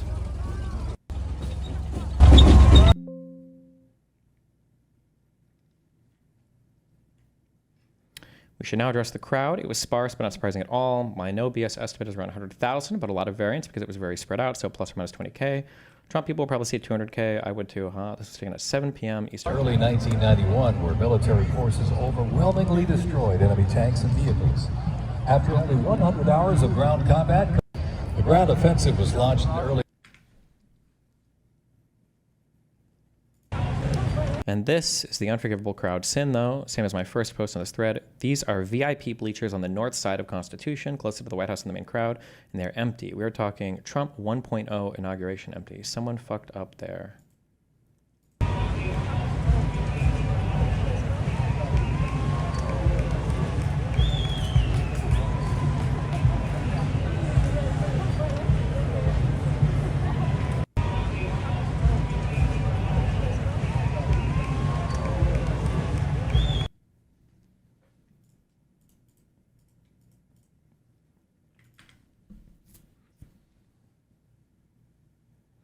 Brave or stupid or both. Either way, there were lots of dissenting signs, mostly ignored by the larger crowd.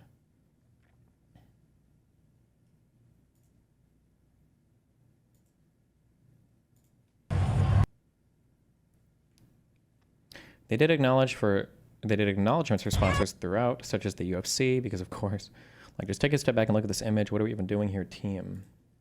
Based.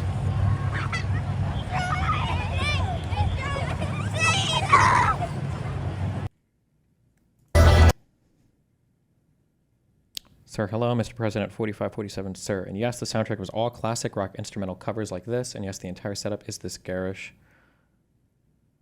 And yes, I could get this close at 7:30 with no special ticket. Did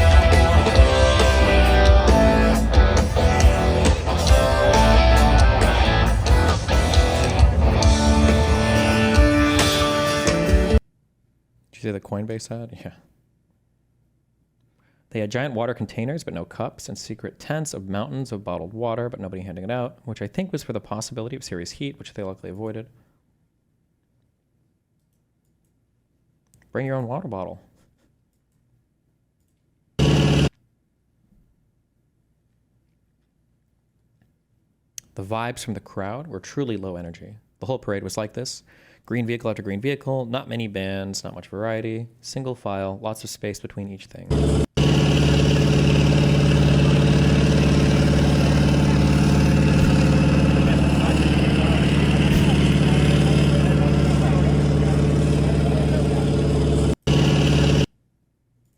Based. Many of the troops driving the hardware seemed to be thrilled, and I was happy for them. A lot of waving. Would have been better if it was shorter with the gear more densely packed, which maybe isn't safe, but live a little, who cares? Let's go 3 wide with the tanks.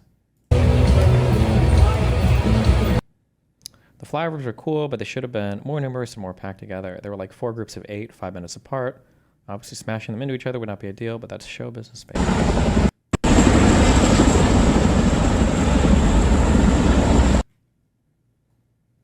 $80 million does not come with a warranty on the Jumbotron.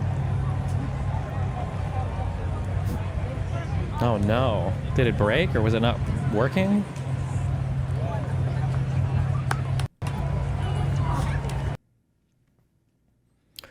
I'm start trying to get the fuck out because I knew this exit situation was going to be a cluster. And sure enough, the single stairway out was jacked up by 8 p.m.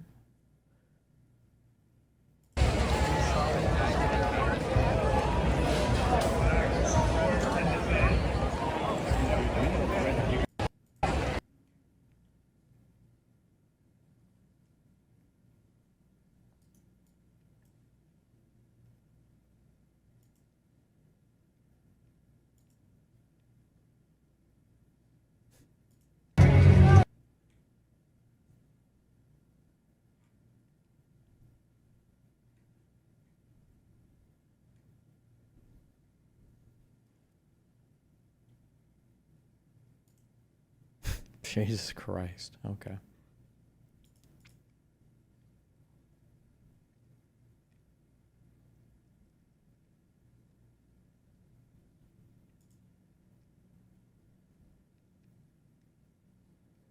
How are Americans okay with gambling ads at a military parade? It's so tacky.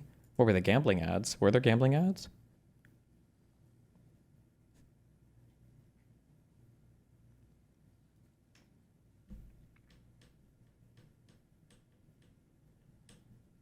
People are memeing with Coinbase? Okay.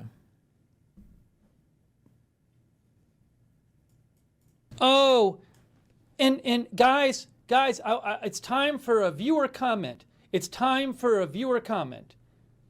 A donor comment. I'm going to read a comment from a donor. A donor actually made a donation to highlight their comment just so they could say this. It's time. I love giving you the news, but we're just going to stop a second for a viewer comment. It's from Patty Mayo, our wonderful viewer Patty Mayo, who made a donation just to highlight this comment. Just to highlight this comment, why haven't you fired August? There's zero content on the side channels trying to kill your other channels. We're trying to push everything to the main channel for a month or two and see how that goes. That's the plan right now. Patty Mayo's comment on YouTube is, Steve, stop crying about the chat. Too many chat tirades. Just give us the effing news. Damn.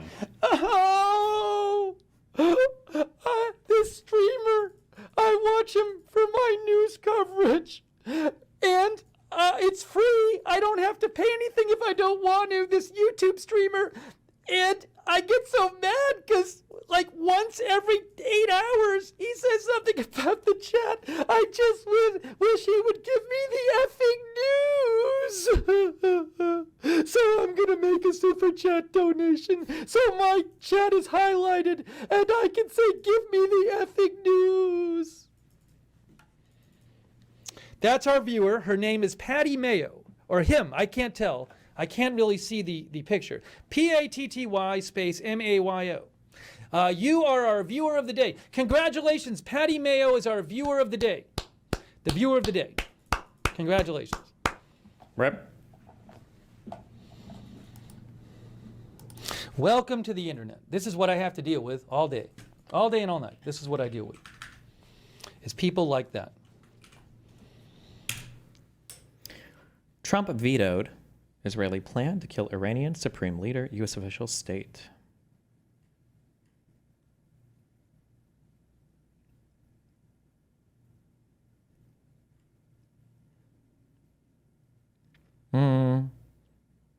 It wouldn't surprise me if this was the case. I don't know if... I wonder if Israel would have done this if they really wanted to on their own. When you start assassinating like world leaders, stuff probably gets really weird at that point. Like all bets are off. I don't know. Why would we want him alive? Well, Iran's retaliation for killing the head of the state might be severe. Like, so Iran is trying to lob missiles over at Israel in the desperate hope of doing anything, but if Iran were to lob all the same shit over into like Saudi Arabia's oil refineries, my gut feeling is that they could do a significantly greater amount of damage, but they probably don't because the whole region would get ultra omega ass pained. It's like my guess, but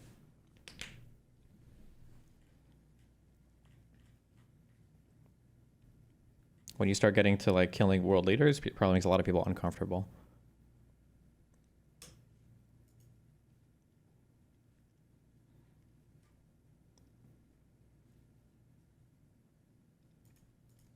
Gentleman yields back. Chair now recognizes. Getting quizzed more. Gentleman yields back. Chair now recognizes the gentleman from Massachusetts, Mr. Moulton. Thank you, Mr. Chairman. Secretary Hegseth, I'd like to clarify a few important details for the record. When you texted the launch time for F-18s going into combat over enemy territory facing anti-aircraft missiles on an unclassified signal chat, did that launch time come from Central Command, yes or no? I know what you're referring to, and there were no It's a very simple question. Did it come from? It's a very simple question. Did it come from Central Command? Well, in this committee, no way in which I communicate or what I communicate on a successful strike is something that I would share. So you can't even identify the combatant command under which this operation occurred? Well, everybody knows the Okay, so everyone knows the Central Command. So when Central Command sent you this information, did they send it on a classified system or an unclassified system? Well, as you know, having served yourself, any way that the Secretary of Defense communicates or provides information in and of itself is classified and not to be discussed. So what was the classification marking of the launch time when it was sent to you? Because DoD regulations require information on classified systems to be marked. What was the classification mark time? Yeah, what was the classification marking? Because again, classifications of any information in an ongoing operation that was successful are not things that would be disclosed in a public forum. You can very well disclose whether or not it was classified. It's not classified to disclose whether or not it was classified. And in fact, DoD regulations state that any classified information has to be labeled with its classification. Was it classified secret or top secret? What's not classified is that it was an incredibly successful mission against the Houthis. Okay, so it was classified. So are you trying to say that the information was unclassified? I'm not trying to say anything. That's what I thought. You're not saying that. So you took classified information from Central Command that had a classification marking on it, because that's what's required by DoD regulations, and you put it on an unclassified system. So we're going to get a report in a few days from the DoD Inspector General. And if the DoD Inspector General finds what is pretty obvious, both to you smiling there in the witness seat and to all of us up here, that the information was, in fact, classified, do you plan to take any accountability for that? As I pointed out at the time... you said that accountability is back. Does that not apply to you? As I said at the time, Congressman, there were no names, targets, locations, units, routes, sources, methods, no classified information. Okay, so if it comes back that it is classified, will you take accountability or not? We've already established, you've already admitted that it was classified because everything you get from CENTCOM is classified. You just explained that to me. That's how you justified not answering the question. Not what I said. I didn't confirm any classification or Okay, so if it is what confirmed, I know is that will you take everything I accountability? share, everything I talk about, Mr. Secretary, does accountability apply to you or not? Is classified whether I talk or not. Does it apply to you or not? Does what apply to me? Accountability. You said accountability is back at the Secretary. And you know what? The Houthis were held accountable for shooting at our I'm just asking if it applies to you. very successfully. I'm not asking about the previous Houthis. administration let our ships get shot at, and nothing was done about it. And thankfully, because of the skill and courage of our troops on the battlefield, asking about we I actually reclaim my put time. them in a place I where reclaim they my time. called for a ceasefire. I reclaim my time. I'm just asking if accountability applies to you. It's a very simple question. We use leadership by example. Of course. Unlike, I serve at the pleasure of the president like everybody else does. So it only applies to the president, not to you. I serve at the pleasure. You talked about the success of the Houthi operation. About how much money did it cost? How much money did you spend on missiles shooting at the Houthis? Well, you'd have to compare that with what it cost. I'm just asking how much did it cost? Divert our shipping lanes around. I'm told it's several $100 million, maybe close to $1 billion. How many U.S.-flagged commercial ships have transited the $1 billion to shoot these missiles, or what? Wait, what was the start of that question? I serve at the pleasure. You talked about the success of the Houthi operation. About how much money did it cost? How much money did you spend on missiles shooting at the Houthis? Well, you'd have to compare that with what. Maybe for the entirety of the operation from start to finish, from deployment to the ocean to the weapons to the everything else. Maybe who knows? Yeah. I'm just asking how much did it cost? Divert our shipping lanes around. I'm told it's several $100 million, maybe close to $1 billion. How many U.S.-flagged commercial ships have transited the Red Sea since your so-called successful operation? Well, thankfully, unlike the previous administration. The answer is zero. military vessels transit. No, I didn't ask about military vessels. I Well, which asked would about be the commercial precursor vessels. for How many civilian and commercial vessels? It's transit. been several weeks. How many commercial vessels, U.S. flagged, have transited the Would Red you, Mr. Congressman, put civilian ships The through questions dam are not to before me, military Mr. ships? Secretary, So they're to you. We have responsibly put military The answer is ships zero. through first. I reclaim my time. How many generals and admirals have you fired? I don't know the exact number, but You don't know the number. It's 8. Can you explain why any of them were fired? Like, just explain why was the Army JAG fired? Why did you fire him? they all serve at the pleasure of the president. And I think No, I'm just asking you why. General Kane is a great example. I'm just asking you of a leader why. that we And need you at probably learned at Princeton what why means. Why did you fire him? They serve at the pleasure of the president, and we want Why better did you representation fire in him? each and every of those. You can't each and explain every why one you of those fired any of places. them? Gentleman's time's expired. Chair, and I recognize the gentleman from Georgia, Mr. Scott.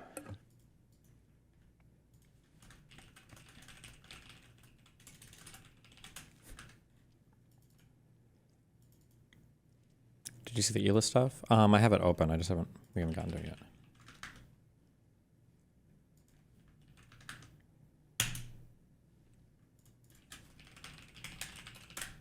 Fuck. What was the command that he did for this?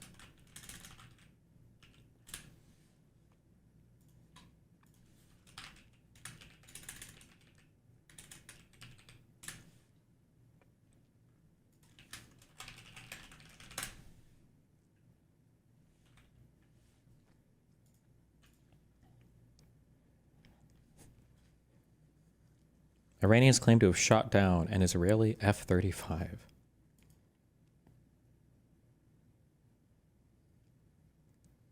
Is this like an AI picture, or is this, what even is this? What am I looking at?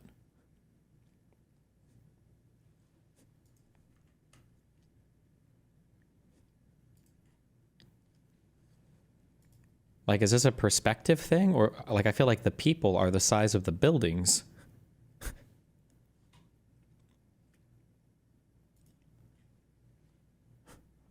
Like, I'm looking at, like, The Sims or something. This is 100% real. Also, how big are these F-35s? Are they, like, Star Destroyers? What? Jesus. That's just Iranian buildings?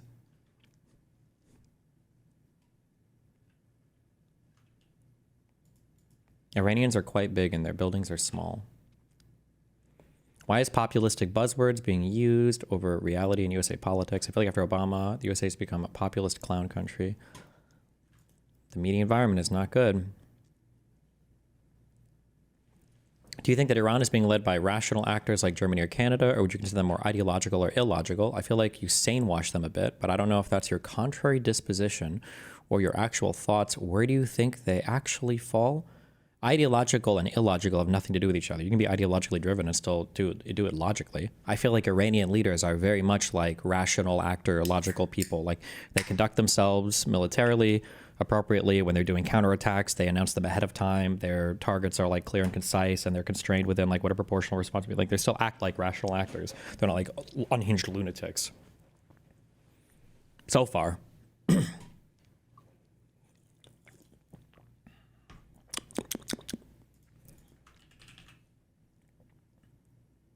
Destiny, it's not like this. Not sure if he's being ironic or not, but knowing him, I assume it's not. This guy was tweeting pro-Iranian propaganda all day.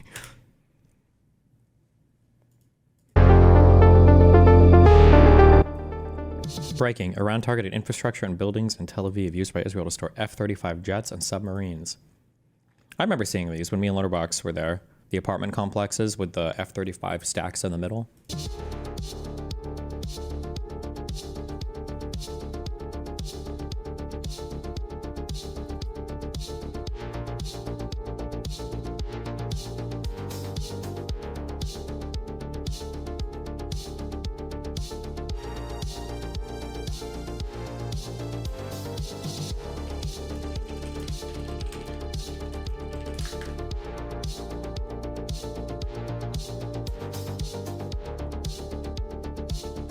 How do they get them down? It's actually so fucking scary. When we were in our Airbnb in Tel Aviv, they didn't tell us about the F-35s that they would store inside the civilian buildings. And in the middle of the fucking night, what happens is the building just lifts like a jar lid. So we're like waking up and we're like getting thrown against the wall as the building lifts, and then the jets take off, and it's like, Jesus.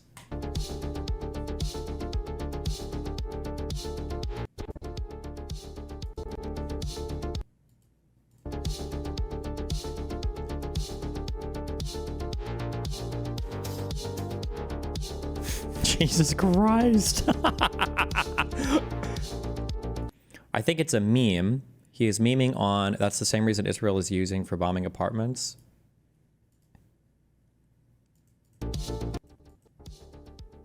Oh shit, wait, it might be a meme. I can't tell with this guy though, because this guy is like a super shilly. I've been on spaces with this dude before. Listen live. Yeah, we don't really use him. This is another channel that's mentioned him.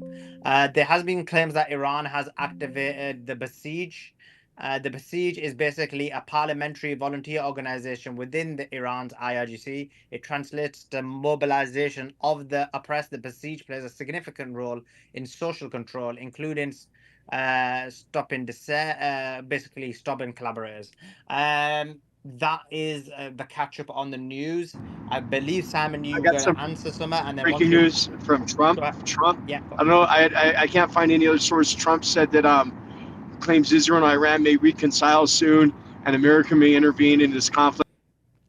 The problem is they use Imad ballistic missiles, which have a 1.2 kilometer margin of error. But if you look at the Bat Yam strike, the nearest military target is 9 kilometers, so they're not really aiming at so much. My guess would be that even at their best, Iran has basically zero chance of ever like meaningfully degrading Israeli Air Force capability. So they just lob missiles over in the hopes of doing some kind of damage so that they don't look like a feckless, toothless government, and then they can kind of take some win back to their people and go, we hit them back or whatever, basically. That would be my guess.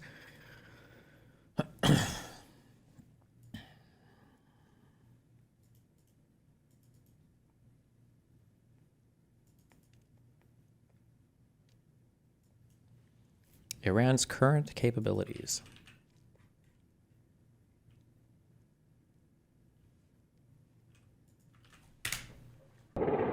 Israel has launched one of the largest attacks on Iran in history. Crosses a threshold that we've thought about, considered about. For real though, why didn't Israel just strike these buildings like 6 months ago after Iran did their strike? Isn't it kind of retarded they didn't?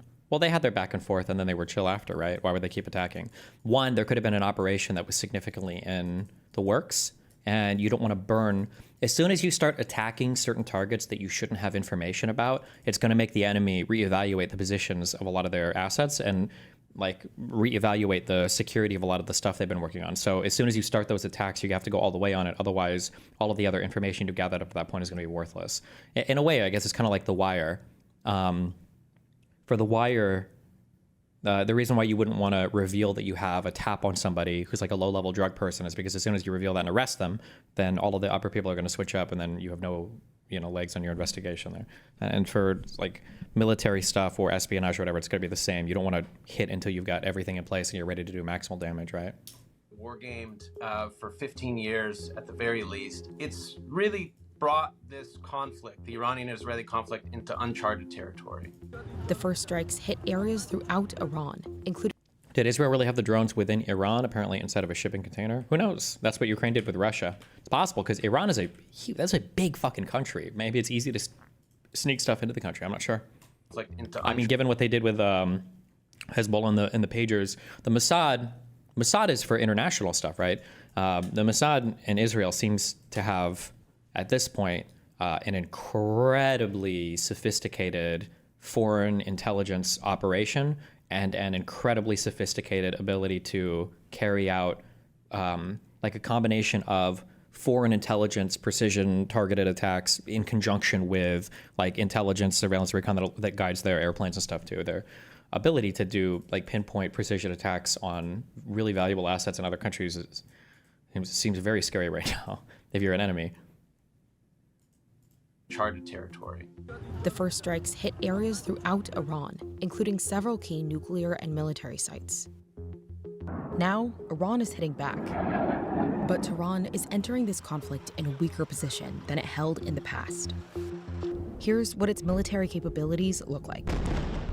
And then also just remember, from my feeling is like the map is just constantly getting weaker and weaker for, is there a name for, like you have the Gulf states, is there a name for like that area north of the Gulf, like Iran, Pakistan, Afghanistan, Iraq? Is there a name for that? Whatever you call like that group of countries. Is it Persia? I don't know if you say Persia, but I think the map is just getting weaker for all of those people. Remember, it has like,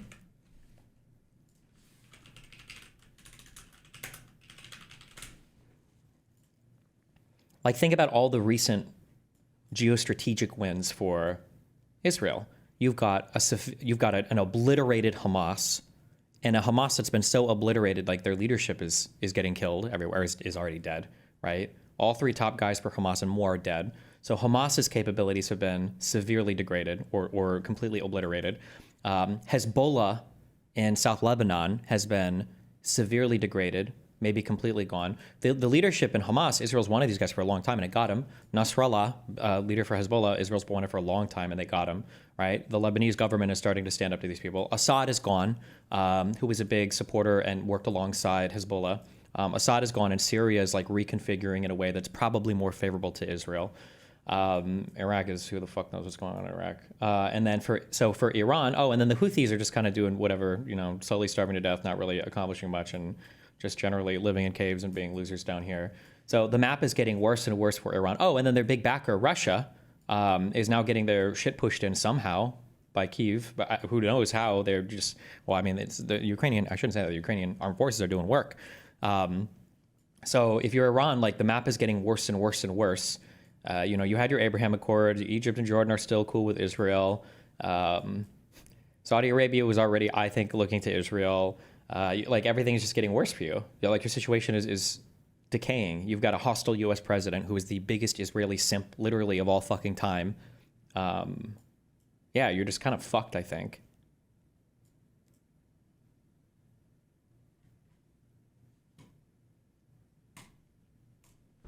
Iran.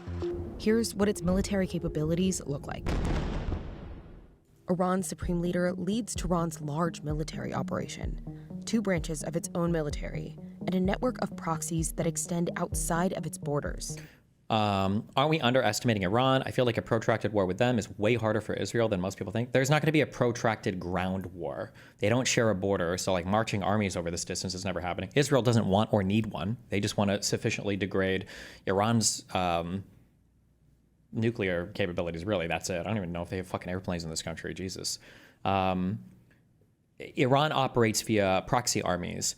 Now, I only read one profile on him in a little bit, so maybe I'm overestimating this, but the prior leader of the Al-Quds force, the foreign interference, basically the Iranian version of the Mossad, that Soleimani, he was a legend. This guy was supposedly an incredibly effective leader in leading proxy armies across the Middle East on behalf of Iran. And him being assassinated by the United States in Trump's first term was probably quite a bit of a setback, I think, to Iranian proxy forces.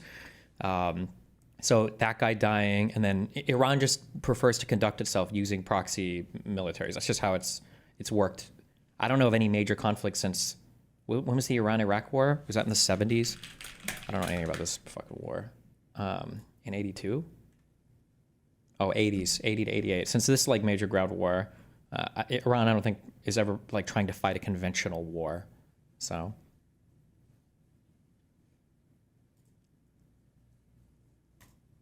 In the past, these proxies have been Iran's first line of defense. The Iran-Iraq War in the 1980s was devastating to Iran. It convinced them that they never wanted war to return to Iran. So dealing with the proxies kept war away from Iran's doorstep. Israel has already kind of laid the groundwork for this attack against Iran by either destroying or severely degrading Iran's proxies in Gaza and in Lebanon. So much so that they're Fuck basically DGG, stealer of no opinions. longer potent military forces. The difference now is that Iran is all alone. And when Iran is all alone, it really only has one option to hit Israel, and that's to use its missiles and drones. Iran has sophisticated missiles that can strike at various ranges and reach well into Israel. Israel's ambassador to the United States told... Why do you think Israel chose to strike Iran's nuclear sites, knowing they didn't have the bunker busters to actually destroy them? Was it just a way to force the U.S. to join? I don't know if the U.S. is ever joining here. Maybe to show Iran that it knew where the reactors and stuff were, or maybe they have follow-up attacks planned, or maybe they are just degrading the capabilities enough that they can't continue their operations, or... told CNN that Iran has considerable volume of ballistic... Which side will pro-Palis take on this one? There's no way they support the Iranians. What? Of course they do. What? Everybody, all the tankies in the West support Iran, 100 million%. They think they should get nuclear weapons, 100%. Ambassador to the United States told CNN that Iran has considerable volume of ballistic missiles, somewhere in the neighborhood of 2,000. Ballistic... Is there a chance that a coalition forms between Iran and a bordering state like Egypt or Syria to suppress Israel? Absolutely not. With Assad, maybe, but with the new Syria, I don't think so. And Egypt just gets money from the U.S. Egypt just is big chilling and they do their own thing. Egypt, I don't think has any desire to start shit with Israel. It's what a waste of time, I would imagine. It would be on there. That Iran has considerable volume of ballistic missiles, somewhere in the neighborhood of 2,000. Ballistic missiles are large and destructive, but its arsenal also includes less powerful and less expensive cruise missiles and drones, which can fly low and be hard to detect. In previous strikes, Iran has used a mixture of these missiles to overwhelm Israel's defense system. Iran tries to do when it attacks Israel is to shoot all of these things at once.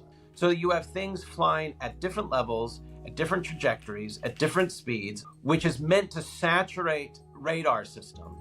Why do Western lefties love Iran and hate Saudi Arabia? Because Saudi Arabia is seen as friendly to the West, especially to America, and Iran is seen as adversarial to the West and friendly to Russia. So they like Iran and they hate Saudi Arabia.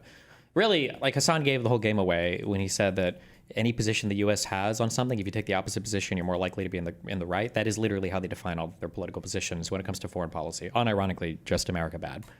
Right? So that Israel has to pick and choose to knock this down, to knock that down. But with all of that, you're hoping that something gets through. Iran state. I just don't understand how you can barely see Israel on the map and somehow they've whipped all their neighbors into being their bitch. I mean, if you think about it, the history of the Ottoman Empire means that the individual like Arab precincts didn't really have a bunch going for them when it comes to military preparedness and the ability to conduct warfare.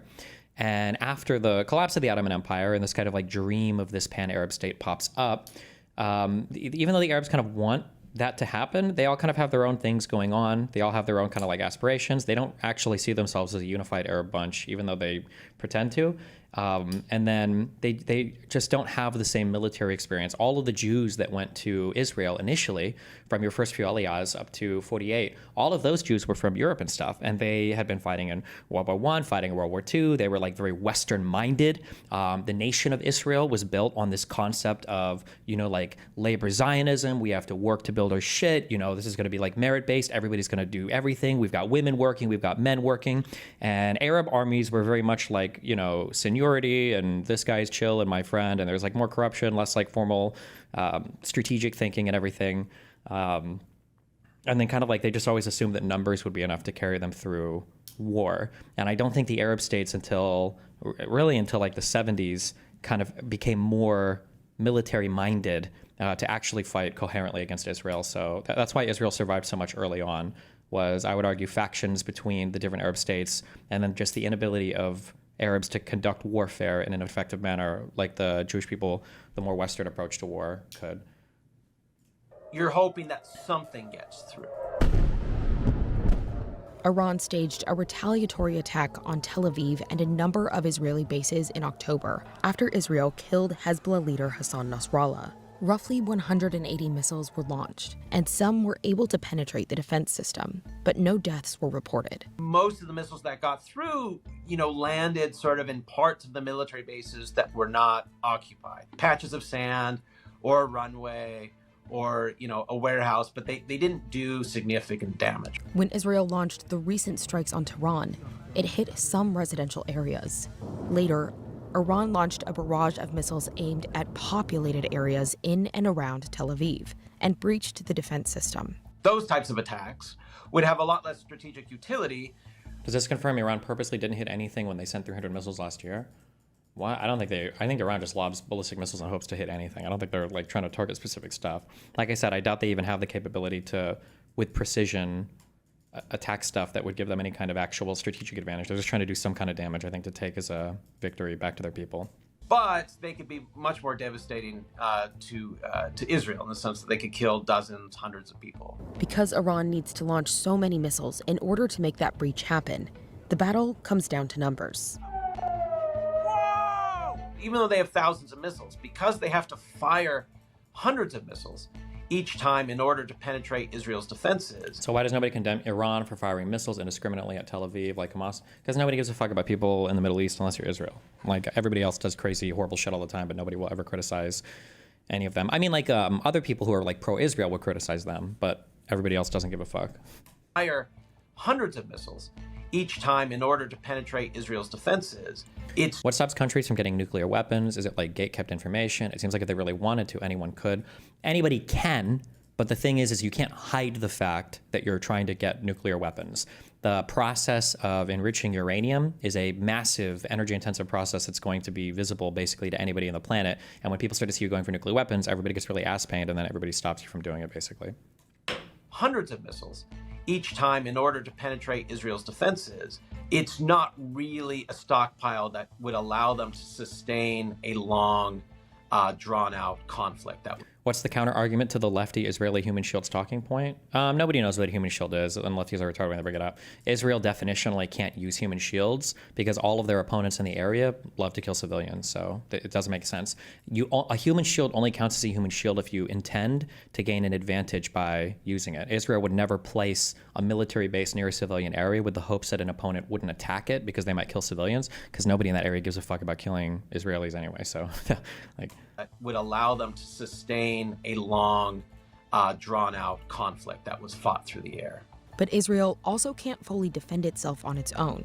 In the recent attacks and in both of Iran's attacks on Israel last year, the U.S. assisted in intercepting the missile barrages. Other allies have also offered assistance. To Steelman, is Iran just not supposed to respond to Israel striking them if they don't have the ability to precisely target Israel? I mean, by rules of war, technically you're not supposed to if it's indiscriminate, but I mean, like, realistically, I mean, I understand why Iran would respond. They kind of have to, right? I mean, yeah, they kind of have to. Are they targeting Israeli defense buildings in Tel Aviv? Do you think they just lob missiles into Tel Aviv? I think they just lob missiles. I don't think they have the ability to precision target anything inside of a city. I don't believe they do.